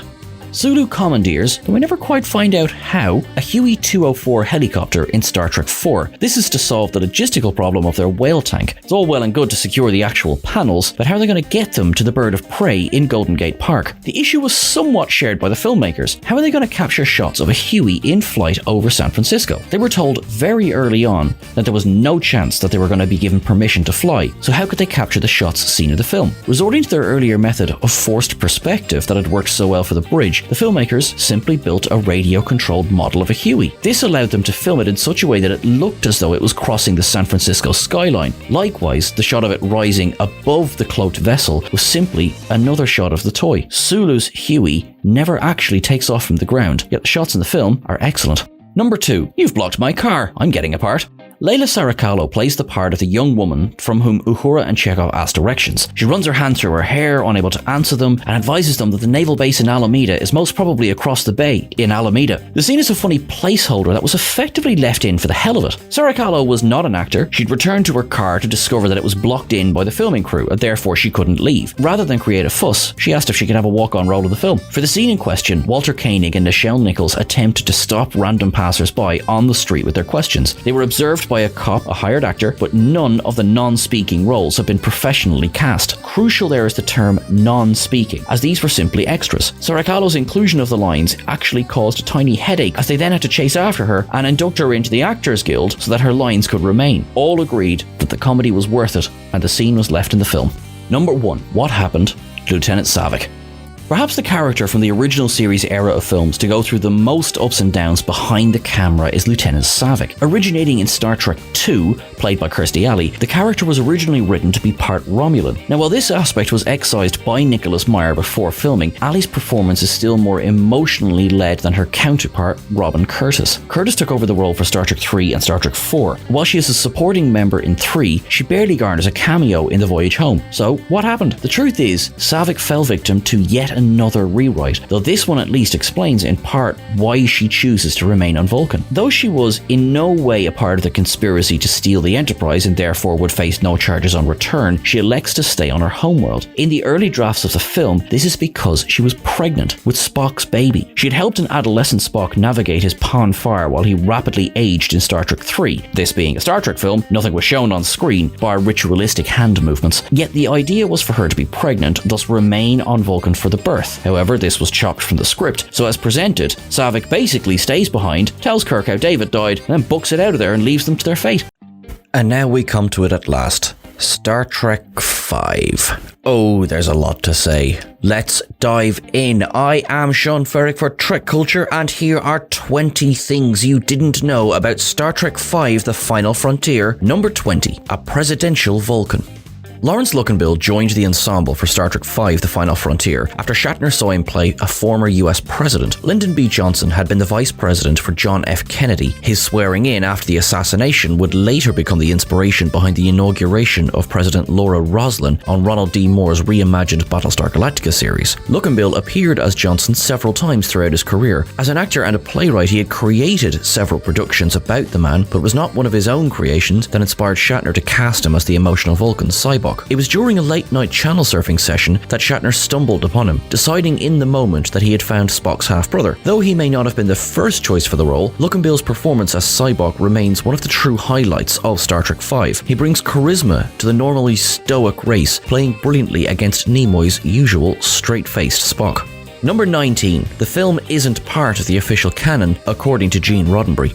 Gene Roddenberry was not a fan of Star Trek V. To be fair, that statement could be made about many of the Star Trek films that were released before his death, but there seemed to be a new bitterness regarding the fourth Star Trek sequel. He had issues with William Shatner directing, he had issues with the inclusion of Cyborg as a character, he had issues with the storyline overall. William Shatner's sense of humour in the storyline also irked him, though some of the most crowd-pleasing moments of the film come from the characters' interpersonal relationships and reactions, not least between Chekhov and Sulu and Uhura and Scotty. Roddenberry felt that the story itself simply wasn't up to par. After the release of the film, when asked about it in public, he declared it apocryphal, though he rarely expounded on which parts he deemed non-canon. Some of this, at least, came from Roddenberry's feeling that he had been robbed of a story. Number 18. Can I get an amen? And your bank account details? Jim and Tammy Faye Baker were among the first direct inspirations behind both Cyborg and the mission he is on in the film. The world of TV evangelists fascinated Shatner. By the time that the script was in production, there was more than enough material to make an entire series of Cyborg movies if the need arose. The Bakers had stormed into stardom within the Christian televangelistic scene between the 70s and the 80s, inspiring donations worth millions of dollars from their followers. The PTL Club, their own show, ran from 1975 until 1989, when Jim Baker's fall from grace forced the show into cancellation. Cyborg, in Star Trek V, is shown as a true believer who comes into contact with a being he doesn't understand. In a way, God is the Baker of the film. The creature at the center of the galaxy is shown to be a hoax, intent merely on escaping its prison, while Cyborg's blind belief almost allows that to happen. In reality, Jim Baker was brought up on charges of sexual misconduct and misappropriation of donated funds, the latter of which he served time in prison for. In life, as in the film, appearances were most certainly deceiving. Number 17. Gene Roddenberry felt that William Shatner stole his idea for the God thing. Gene Roddenberry came close to suing William Shatner over the story ideas behind Star Trek V. In the released film, Cyborg brings the crew of the Enterprise face to face with a creature calling itself God. This leads to the infamous line, "What does God need with a starship?" Before Star Trek Phase 2 had evolved into Star Trek the Motion Picture, there was the God Thing, a Trek story written by Roddenberry. Here, God is a starship from another dimension. It travels throughout the galaxy, sending probes to other races, taking different forms. One such probe appears on the Enterprise, taking the appearance of Jesus. The story was not picked up for production, something that Roddenberry would later attribute to religious attitudes in the studio. He then felt that at least some of his ideas were taken by Shatner and reworked into the plot of The Final Frontier, a story that William Shatner himself does not necessarily say is ridiculous. He and his lawyer, Leonard prepared a lawsuit against the actor, but they then dropped it before it even proceeded to trial. Number 16. That cameo took a lot of convincing. Harve Bennett joined the Star Trek franchise as executive producer and writer on Star Trek II, remaining a stalwart until his departure after Star Trek V. However, he came close to leaving after Star Trek IV instead. The primary reason for this, somewhat surprisingly, was neither Gene Roddenberry, the usual culprit, or studio meddling, it was Leonard Nimoy. The pair had worked well together for both Star Trek II and Star Trek III. In The Search for Spock, Nimoy had directed, though Bennett had remained on hand at almost all times. Nimoy was not an experienced director, but both later felt that the project was a success. This led to Nimoy being rehired as director for The Voyage Home. It was there they began to clash. Bennett was again on hand to supervise, movies, but Nimoy felt that he had proved himself while directing 3. In Bennett's words, this led to a breakdown in their friendship behind the camera. Now, it would bounce back in the years that followed, but William Shatner had to convince Bennett to take an active part in Star Trek V. That included the cameo on the view screen with Bennett playing Fleet Admiral Robert Bennett. Number 15. It was the shades of grey of the film franchise. A surefire way to make a Trekkie's eye twitch is to tell them that Shades of Grey is the best episode of the show. There's a similar reaction if one says the same about Star Trek V. Both productions ran into similar issues behind the scenes that led, at least in part, to some of the quality problems. Star Trek V and The Next Generation's second season were both in production at the same time. While the latter was largely seen as an improvement in the show's overall quality, it is saddled with the show's worst episode. Shades of Grey exists because of the 1988 Writers Guild of America strike. So, at least in part, does Star Trek V. The strike meant that any unionized writer in Hollywood was unable to either produce or review any scripts at the time. This included scripts that were already in production, like Star Trek V. If there is a consistent feeling throughout the film, it's that a good idea was present, though it needed far tighter handling and more fleshing out. However, with the release date set in stone, there simply wasn't time to wait and see how long the strike would last. This led to the movie's script going into production as it was. The results more or less speak for themselves. Number 14. Industrial Light and Magic's help was sorely missed during production. There were several contributing factors to Industrial Light and Magic not returning for Star Trek V's effects. First, their A-team, as described by Shatner, was busy at work on Indiana Jones and the Last Crusade. This would be the second time that production hurt Star Trek V. The B-team, again in Shatner's words, were then more concerned with the effects on Ghostbusters 2. This, he felt, meant that anything that they could give to Star Trek just wouldn't be their best. Executive producer Ralph Winter would later concede that there were other factors, including what he felt was poor treatment on the part of ILM. So an open call was put out to the effects houses in Hollywood, though it was a small company based in Hoboken, New Jersey, who took up the call. Associates in Ferron, named for its owner and namesake, Bran Ferron, had been nominated for an Oscar the previous year for their work on Little Shop of Horrors. Their lo-fi approach to the effects delighted Shatner, who hired them on the spot after seeing a whirlpool effect that would later become the Great Barrier. It quickly became apparent that the company was in over its head. They had a core of about 40 staffers, and Ferron was averse to blue screen technology. Gregory Jean Incorporated and Peter Wallach Enterprises were then subcontracted for all the blue screen work on the movie. This, combined with an unexpected problem on set, led to the poor results. Number 13. It couldn't have been released at a worse time. The summer of 1989 was, frankly, a goldmine for films. Tim Burton delivered his take on The Caped Crusader, starring Jack Nicholson as the Joker and Michael Keaton as Bruce Wayne. The media storm surrounding Batman alone would have made releasing a film a challenge at this time, but it would not be the only contender for the box office that Star Trek had to worry about. Ghostbusters 2 was also released. This franchise had already dealt a number of blows to Trek. Star Trek 3: The Search for Spock suffered at the box office due to the release of the first Ghostbusters movie, with domestic gross receipts far lower than expected. The sequel not only affected Fi's profits, but had already taken ILM from them as well. Indiana Jones and the Last Crusade would also join this trifecta of villains to push Star Trek V into lower rankings at the box office. The release of these three movies, along with the film's perceived lower quality, contributed to the Final Frontier's position as the lowest grossing Trek movie until Star Trek Nemesis flopped in 2002. Number 12. The filming model of the Enterprise had been vandalized between shoots.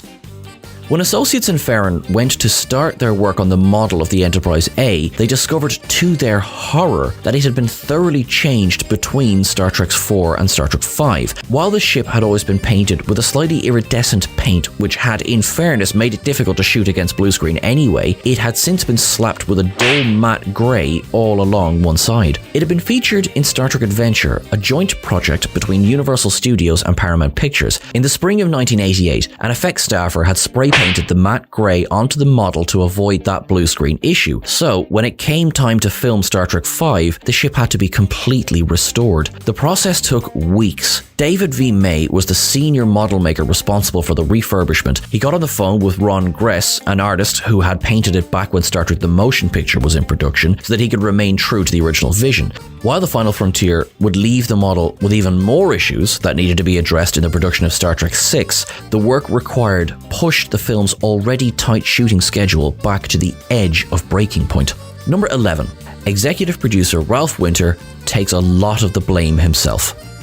We were smoking our own press releases. This quote alone from Winter seemed to sum up much of the ideas that went into the production of Star Trek V. Winter personally felt as though he was responsible for the poor effects of the film, as it was he who made the decision not to wait for ILM to free up some time to work on the movie. He felt that they had not treated Trek with respect. He also held up his hands when it came to the actual story of the movie himself. In a way, it was rehashing the ground already trodden by Star Trek the Motion Picture, but he felt that the search for God was certainly a contributing factor to the film's dismal reception. He likened the script searching for God to the production team's beliefs that, at this point at least, they could do no wrong. While he doesn't agree with some of Shatner's feelings on how the studio treated V after its release, he does believe that when it came to the final frontier, he dropped the ball, no matter how well his previous efforts had been received. Number 10. A family affair. Star Trek V, for William Shatner at least, was very much a family affair. His youngest daughter, Melanie, appears as the yeoman who hands him his jacket near the beginning of the film. She also then returns to help him with a failed attempt at a captain's log. This, in a way, was a follow-on from an Oldsmobile commercial in which she had appeared in 1988, one which ended with her father beaming into the car with her. She was the third of his daughters to appear in the franchise, with his elder children, Elizabeth and Leslie, appearing in the original series episode, Mary. Elizabeth would go on to write a book about her father's experiences while directing this film. Number 9. The novel tries to explain the time and distance issue badly. Of the plot issues in Star Trek V, one fairly glaring problem is that the galaxy seems to shrink in a matter of minutes when compared to what had been shown in both the original series, bar one episode, and The Next Generation. The planet at the center of the galaxy is reached in mere hours by the Enterprise A, despite the vast distances the ship would have had to travel. In Where No Man Has Gone Before, the original Enterprise warps to the edge of the galaxy. When the barrier is seen again, it is thanks to the tinkering by the Kelvins on the engines. This was Star Trek's own subtle retcon of that earlier gaffe. The novelization for Star Trek V attempts to explain the Enterprise A's enormous burst of speed. Spacewalk is able to tune the nacelles and shields so that the ship is able to reach Shakari relatively easy and a lot faster than intended. If one allows for the suspension of disbelief, then that's fine and the story can continue. So, how did the Klingons get there without any damage from the barrier in the same time frame? Number 8. Sorry, Jim, you're stuck with us. William Shatner had story approval on Star Trek V, which gave him the power to change what he needed where he saw fit. That meant absolutely nothing, however, when Leonard Nimoy and DeForest Kelley flat out refused a story change that Shatner sought to make. In his treatment, both Spock and McCoy would join Spacewalk, leaving Kirk alone. Nimoy was the first to speak up. He said that after everything the two characters had been through together, including Kirk sacrificing his commission, his ship, and even his son to save Spock, there would never be a chance that Spock could betray him. It was too far out of character to work, and Nimoy stuck to his guns. Kelley followed suit, arguing that there was no way McCoy would turn against both of his oldest friends. Shatner was forced to concede the point that they were probably right, reflecting years later that if someone had unilaterally decided a seismic change of Kirk's character without consulting him, he was likely to hit the roof as well. For its flaws, Star Trek V contains some of the best scenes of friendship between the main trio, somewhat ironic considering the turn it could have taken. Number 7. V'ger makes a cameo. As already stated, the effects on Star Trek V were a rushed affair, suffering from the absence of ILM. However, like most of the films in the franchise, it reused some footage to help. Several shots of the Bird of Prey are lifted from the search for Spock, while the footage of the Enterprise A in space dock is taken from the voyage home. There is not a thing wrong in reusing footage, but frankly, it can make a cheaper production look sleeker. Star Trek Generations would slip up here in its reuse of the Bird of Prey explosion from the undiscovered country, but in all of these cases, the footage that's reused makes sense. That is less applicable to the decision to reuse the energy weapon fired by V'ger in the motion picture as the torpedo effect in Star Trek V. The first 4 films used the same orange glowing effect for torpedoes. The complete change here serves as another example of the audience being lifted out of the events of the movie, only to be reminded of a far better film. At least the motion picture is a far superior visual film than Star Trek V. Number 6. I miss my old chair.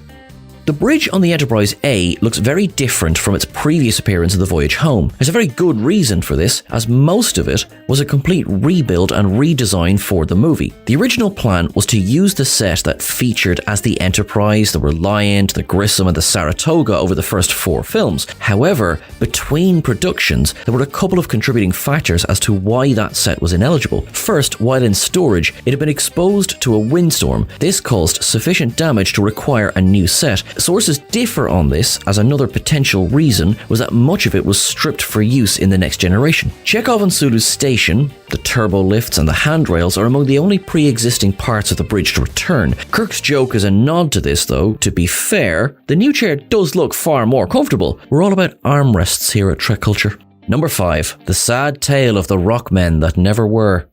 The rock men have, at various points in the story of Star Trek V, been hailed as potential saviors, but for the grace of God, or a doomed project from the off. William Shatner had planned a climactic face-off on the surface of Shakari, with these creatures appearing to fight Kirk, Spock and McCoy. They looked ridiculous. Now, a ridiculous suit can be made fantastic in post, so the actual behind-the-scenes footage could have been taken with a pinch of salt, had the finished product paid off. Unfortunately, the rock men never saw the light of day, at least not in terms of after effects.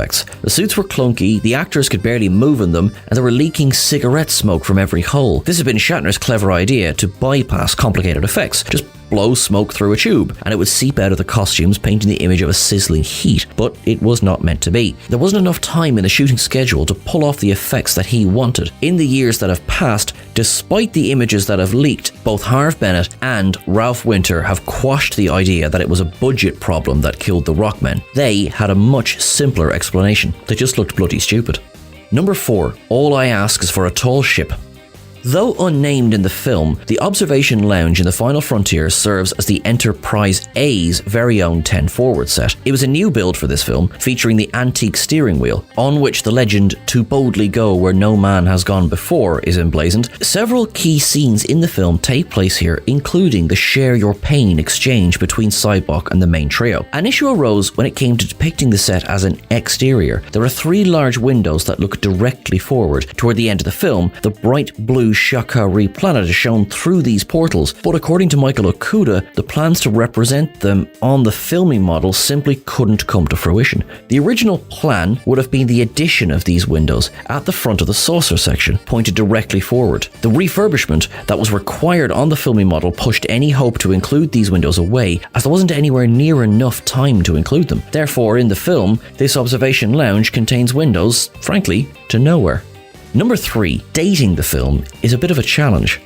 The original series era movies, from The Wrath of Khan until The Final Frontier, all seemingly take place in 2286. The Final Frontier, in fact, follows the voyage home by a matter of weeks, which itself was only 3 months after the end of Search for Spock. All 4 films are then crammed into a very short space of time. The Romulan ambassador to Nimbus 3, Caitlin Dar, states that the planet was established 20 years prior as the first great attempt by the Romulan, Klingon, and Federation governments to foster a peace treaty. However, the 3rd season of The Next Generation premiered not long after the film's release. In its first episode, Evolution, Data states that there hasn't been a ship-wide systems failure in 79 years. As this is most likely a tongue-in-cheek reference to The Final Frontier, that would place the events of the film in 2287.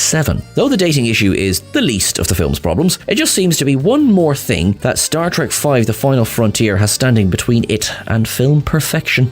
Number 2. Sean Connery's involvement has been exaggerated throughout the years. One of the first facts that seems to pop up whenever discussing Star Trek V is that the mystical planet of Shakari was named in honor of Sean Connery, who had been approached to play the role of Sybok in the film. However, his commitments on Indiana Jones and the Last Crusade prevented him from appearing, and that was that. In an interview before his death, Harve Bennett was asked about the film. In the article, he was asked, was Connery ever close to signing on? Bennett, without any hesitation, bluntly stated no. Now, whether that means he was never actually approached, or that there was simply never was an option of having him appear, it's a little unclear, but reporting that Connery almost played Sybok is certainly an exaggeration of the facts when it came to making the film.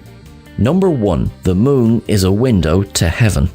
The fan dance has become an iconic scene in the franchise for its slightly ridiculous, yet inarguably sensual delivery. There is no question in that it most certainly is Nichelle Nichols standing on that hill. When asked if she really was nude for filming, she said yes, bar a G-string. What the audience sees on screen is exactly what happened on set. What the audience hears is another thing altogether. Nichols was an accomplished singer, so when she was told that she would be involved in a musical scene of the film, she naturally believed that she would also be providing the vocals. However, at the end of the production schedule, as it loomed, she noted that ADR had not taken place, which left her curious as to what the plan was. When asked by fans if they would be hearing her voice, she enthusiastically replied yes, and then the film was released. The singing voice heard in the film is credited to Man Chung, the vocalist for the band Hiroshima. The band, along with Jerry Goldsmith and lyricist John Bettis, composed the tune. While the song was a success and would be one of the few original songs ever written for Star Trek, no one informed Nichols of the switch, leaving her both embarrassed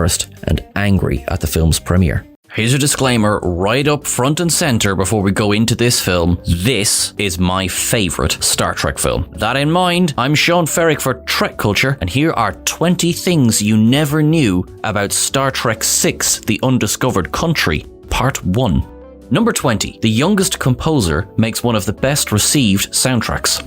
At the tender age of 26, Cliff Idleman was hired to score Star Trek VI. Tonally, the music is completely different from what had come before in the previous 5 films. This was at the urging of Nick Meyer, who gave Idleman his blessing to really get into the darkness of the film. He had also had choice words about both Jerry Goldsmith and James Horner. There was no way Idleman was going to replicate their style, so there was simply no point in trying. Idleman secured the gig by, after one conversation with Meyer, going home and writing the main title overture that appears in the final film. There was still some hurdles to jump through, including convincing Ron Roos, the editor, that he was right for the role. In an unusual move at the time, Idleman was able to score the film's trailer. That music appears in the overture and the Battle for Peace. His own personal favourite cues include these pieces, along with Rorapente and Escape from Rorapente, the latter of which allowed a full flourish from the orchestra. Number 19. Kronos 1. Chancellor Gorkon, General Chang, and the rest of the Klingon delegation traveled to Earth aboard the flagship of the Klingon Empire, namely Kronos 1. The ship was the same filmy model that had been used in Star Trek the Motion Picture, with several modifications for the latest film. Visual effects supervisor Bill George was pleased that they were able to update the ship. He also said that it was one of the few models that they were allowed to make any significant changes to, owing in part to the fact that it badly needed touching up. The Enterprise, Excelsior, and Bird of Prey filming models had all seen much more recent use. George took inspiration from the military costuming and adornments that could be added post-battle of contemporary soldiers. He painted the model brown and red with gold highlights, then added brass epaulets to the wings, signifying victories in battles that the ship had secured. As both the shape of the ship and its colour were drastically different from Federation vessels, this contrasted nicely against the Enterprise A. Number 18. Read it in the original Klingon. In the film, Chancellor Gorkon makes reference to Shakespeare being read in the original Klingon. On screen, that's assumed to be a joke, despite the number of times that General Chang proceeds to quote the bard throughout the film. Members of the Klingon Language Institute took this line and ran with it, proceeding to translate Hamlet into Klingon. Mark Okrand had devised a Klingon dictionary prior to the release of Star Trek VI, so the material was there to work with. Hamlet has since been performed for charity, as has another of Shakespeare's plays, Much Ado About Nothing. Excerpts from both were attended by George Takei, with the Klingon Hamlet being published by pocketbooks in novel form as well. Number 17. The Fall of the Berlin Wall in Space. The idea behind Star Trek VI: The Undiscovered Country is quite simple. As Leonard Nimoy postulated, what if the wall came down in space? The wall, rather than a concrete division splitting cities and families apart, is instead the Klingon neutral zone, along with a series of star bases and military installations. The fall of the USSR and the advent of the Khitomer Accords and the Federation Klingon peace talks are directly paralleled. The explosion of Praxis that opens Star Trek VI mirrors the explosion at Chernobyl, which was the beginning of the end for the USSR. In both the real world and in fantasy, it takes a calamity to allow the peace talks to gain momentum, tragedy inspiring true change. Much like the denial that took place in the wake of the Chernobyl incident, the Klingons too attempt to downplay the seriousness of the explosion. It is quite clear, though, that their militaristic approach to foreign relations has left them short-changed when it comes to tackling the ecological crisis that follows. As always with Star Trek, much of the events of the film could simply have been a documentary about American-USSR relations, but with head ridges. Number 16. It is better to die on your feet than to live on your knees. The assassination of Chancellor Gorkon is followed by the ascension of Ozetbor, his daughter, to the chancellorship. She pushes for peace talks to continue, though she receives opposition from those closest. While Chang is obviously a part of the conspiracy to disrupt the talks, not every person in the room is party to this. 3 Klingons face Ozetbor. One is Kerla, who stands beside her, though he is not above suggesting armed retribution. Of the other 2, one is seen sitting on the bird of prey with Chang over Khitomer, while the third, that same Klingon who so thoroughly disgusted Uhura over dinner, speaks the line, "Better to die on our feet than live on our knees." This quote is attributed to several historical figures, though most often to Emiliano Zapata, the Mexican revolutionary who was assassinated by President Carranza in 1919. Zapata had started a revolution to push forward land reform in Mexico, though had been consistently let down by his would-be allies. His quote supported the idea of dying for one's beliefs rather than sacrificing them to live under the new rule. It is unclear how many Klingons were to express this ideal, though it adds a third element to the political parties in Star Trek VI. Number 15. Designing the Klingon High Chancellor. Gorkon leads the peace movement in Star Trek VI. He is the first Chancellor, chronologically, met by the Federation until Chancellor L'Rell would take that honour in Will You Take My Hand. Nicholas Meyer was the one who specifically wanted the man to resemble Abraham Lincoln. While the beard may have been clue enough, there was a tease in the name as well. Gorkon, as a name, was chosen by writer Denny Martin Flynn. It was an amalgamation of the names Lincoln and Gorbachev. In fact, it was so close to the names that Meyer was worried it would be a little too on the nose, as the film was so heavily based on the events leading to the fall of the Berlin Wall and the dissolution of the USSR. Then Mikhail Gorbachev may already have been front and center in the minds of the audience. The worries proved baseless, as test screenings didn't pick up on it originally. The outfit he wore, with vertical padding rather than the horizontal padding that Chang wore, signified his height in the political hierarchy. His staff was comprised of a tusk that was said to have been taken from an animal he had killed years previously. His height, girth and demeanor signified his stately presence, commanding the room on entry. Number 14. Casting the leader of the Klingon Empire. The original choice for Gorkon was Jack Palance. He had most recently starred in Tim Burton's Batman, winding up on the wrong end of the Joker's revolver. His career began much earlier, with his stage debut taking place in 1947 and his screen debut in 1950. His long and successful career was both what made him desirable for the role and ultimately unsuitable. Though his physical stature wasn't in question, he was 6'4" and would go on at the age of 73 to perform one-armed push-ups on stage at the Academy Awards. He was simply too costly for the production to afford. He was also hesitant about appearing in a Star Trek film. Rather than open the casting sheet to other actors, Nicholas Meyer asked his friend David Warner if he would like to play the part. Warner had just appeared in Star Trek V as St. John Talbot, the Terran ambassador to Nimbus 3. He would also appear as the iconic Gul Madred in the Next Generation two-parter Chain of Command, making him one of the few actors to face both Captains Kirk and Picard. Number 13. I can see we have a long way to go. The framing of the dinner scene is deliberate. On one side of the table, the Starfleet crew sits with relative ease around the clearly human place settings. On the other, the Klingons are out of place, including one tiny but brilliant movement by Christopher Plummer's Chang. This man who knows Shakespeare so well can't quite understand the function of a napkin. The food in front of the actors was dyed blue to give it a more alien look. Nicholas Meyer bet each of them that he would pay $20 for every bite that people took, as they clearly didn't want to touch any of it. William Shatner allegedly ate his fill, then tracked Meyer down to ensure the man came through on his promise. It is here in this scene that Gorkon utters the toast to the undiscovered country, a line quickly identified by Spock as hailing from Shakespeare. It had been the original title of Star Trek II: The Wrath of Khan before that was changed. Though short, this scene serves to highlight the oceans of space between both parties, culminating with Gorkon's utterance of, "If there is to be a brave new world, our generation is going to have the hardest time living in it." Number 12. Guess who's coming to dinner? In Star Trek VI, Walter Koenig's Chekhov utters the line, "Guess who's coming to dinner?" in the run-up to the Klingons' arrival. The line was originally to be spoken by Uhura. Nichelle Nichols flat out refused to say it. It was a reference to the Spencer Tracy, Sidney Poitier and Katharine Hepburn comedy of the same name, wherein a white woman brings an African-American fiancé home to meet her parents. While the film ends with the message that there was never any reason to oppose the relationship in any case, Nichols felt that having Uhura utter the line was distasteful, thus the change. Another line was due to be spoken. This line, "Yes, but would you want your daughter to marry one?" was subsequently omitted from the script altogether, as production could not find a satisfactory way to include it, nor a character to which it best belonged. Number 11. Is she a bird or is she a cat? Iman plays Martia, the shape-shifting commodoid who seemingly helps Kirk and McCoy escape from Rodapente, only for her true intentions to be revealed while outside. The makeup process came in stages for the supermodel, who had a particular issue with the yellow eyes. Martia appears in several forms in the film, including a 7-foot-tall brute, in Iman's words, and a 9-year-old girl. The one common trait between them all is the yellow eyes, which incidentally differentiate her from the changelings that would follow in Star Trek Deep Space Nine. They were achieved by using soft lenses and were very uncomfortable to wear. Iman stated that after every scene, the makeup team would have to touch her up again and again, as inserting the lenses would inevitably smudge her makeup. She did joke, however, that the cast and crew were so enamored with her look that it made it all worth it. When the costuming department took over, they seemed unable to decide what she should look like. She is adorned in furs like a cat, to which the yellow eyes added. However, she's also topped with feathers, giving her a bird-like appearance. Iman joked that she was a hybrid of the two, which was just fine with her. Number 10. Star Trek The Academy script and Harve Bennett.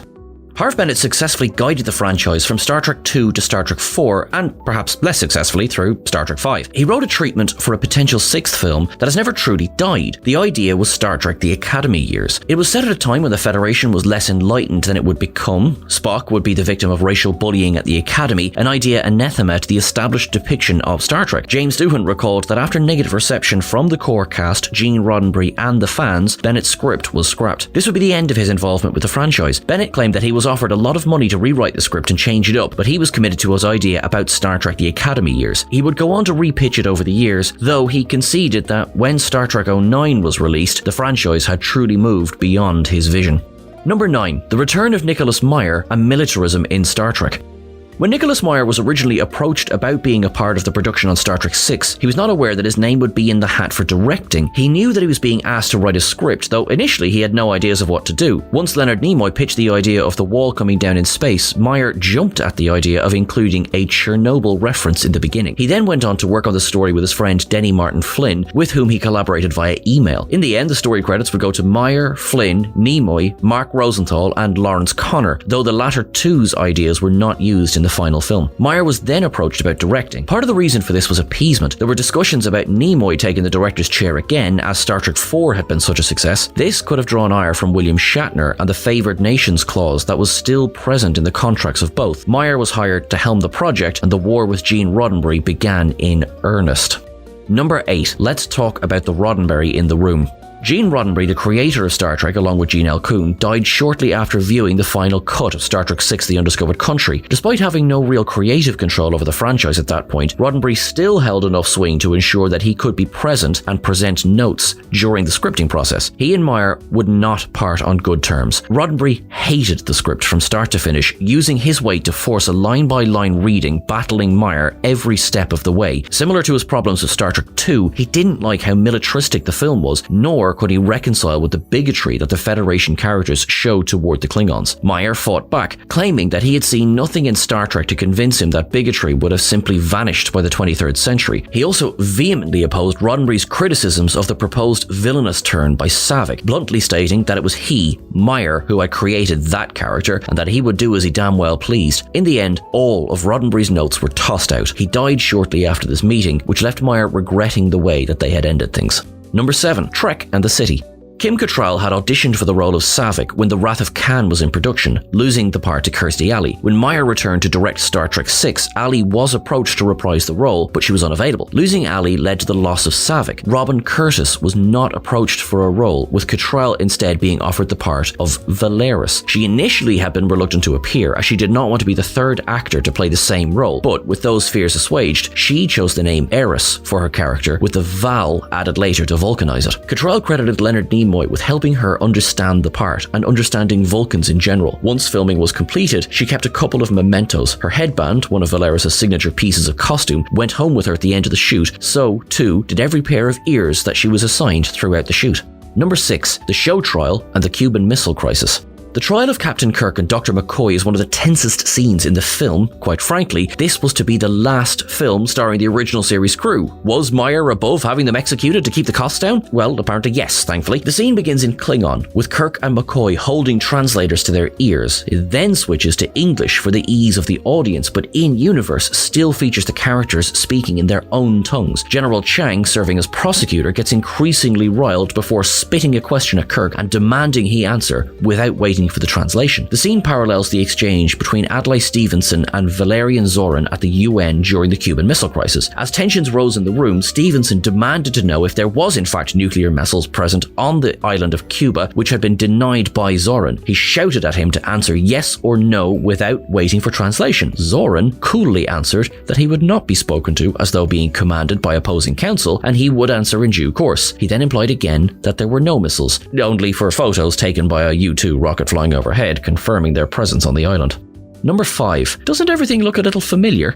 Money was tight while making Star Trek VI, perhaps more so than any previous production. Shatner, Nimoy and Meyer all agreed to lower salaries simply to get the film made, and while there was a hard and fast rule before production began, the budget could not, even by $1, exceed that of Star Trek V. The budget for The Final Frontier had ended up at $33 million. That film's negative reception almost killed the chance of another original series outing, but the head of Paramount Studios, Frank Mancuso, was a fan and didn't want their stories to end on a low note. So, how to save money. Star Trek VI was in production at the same time as The Next Generation. Many of the sets were lifted wholesale from the series. The transport room, most of the corridors, the main engineering set, and the observation lounge were all recycled. In fact, with the lounge doubling as the executive dining hall, this resulted in a change in The Next Generation as well. A torpedo tears through the set, blasting out the ornate wall. In the series, the wall switched from the gold Enterprise models to a more drab grey background, with no explanation on screen as to why. These adjustments allowed Star Trek VI's budget to settle at $27 million, bringing it well under the bar. Number 4. Build a bridge and get over it.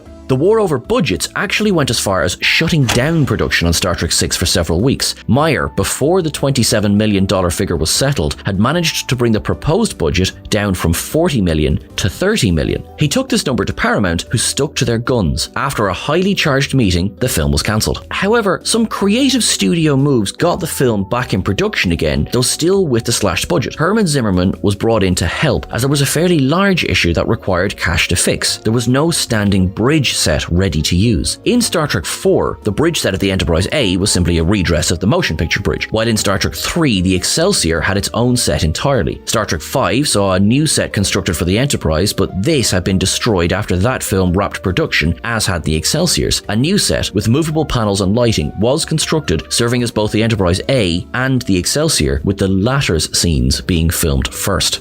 Number 3. Racism in the 23rd century. One of Gene Roddenberry's major issues with the script was the racism and bigotry that was on show against the Klingons. In this case, he was not alone. Brock Peters returned as Admiral Cartwright, having first appeared in Star Trek IV. Here, he is revealed to be one of the co-conspirators, though he tips his hand early in the movie. During the Starfleet headquarters scene, he urges the rest of the room to force the Klingons into submission rather than opening with the olive branch. Believing that they will one day become the alien trash of the galaxy, Peters struggled quite a bit with this line. Years previously, he had played the falsely accused Tom Robinson in To Kill a Mockingbird. That film's message of anti-racism and anti-prejudice were at complete odds with his character here, forcing the need for several retakes to get the scene right. William Shatner was also disturbed at the bigotry that Kirk shows in the line, "Let them die," feeling somewhat betrayed by Meyer, who had assured him it would be played far less seriously than it was delivered. Number 2. A tribute to Merritt Buttrick. Merritt Buttrick originated the role of David Marcus, then Admiral Kirk's son, in Star Trek II. Directed by Nicholas Meyer, in that film, he would return in Star Trek III to reprise the role, only to receive a brutal death at the hands of the Klingons. This is one of the key contributing factors to now Captain Kirk's feelings against the species as a whole. By 1989, Buttrick had developed AIDS at 29 years of age. He suffered from toxoplasmosis of the brain along with pneumonia. These were the main contributing factors to his death on the 17th of March of that year. Kirk's placement of the photograph on his nightstand is a touching tribute to the young actor, while David's death becomes one of the key plot points in the effort to incriminate Kirk in the assassination of Gorkin. At the end of the film, Azet Bohr and Kirk share a moment of understanding. "You've restored my father's faith, and you've restored my son's." Number 1. Second star to the right, straight on till morning. Compared to Star Trek V, The Undiscovered Country was a roaring success. Critics and fans lauded the film, praising the blend of lighter and darker tones that the film introduces. The cast all get something to do rather than appearing in serviceable cameos. George Takei finally gets his promotion to captain, while even Christian Slater pops along for the ride. Finally, the film was a hit, taking in nearly $100 million against that $27 million budget, effectively guaranteeing a sequel to be made. However, this truly would be the final time that the original series crew would all appear together. It would also mark the final time that DeForest Kelley and Nichelle Nichols would appear in the franchise. Star Trek VI has been hailed as a triumphant ending to that era of Star Trek. The cast sign off at the end of the film, breaking the fourth wall to smile directly at the camera before their literal signatures appear, inspired another franchise to follow suit. Avengers Endgame features the signatures of the main Avengers cast appearing on screen as the credits roll. The Russo brothers were heavily influenced by Star Trek in general, with this nod to Star Trek VI being one of the more obvious examples. Having your ideas borrowed for the highest earning film of all time? Not bad, Star Trek VI. Not bad at all.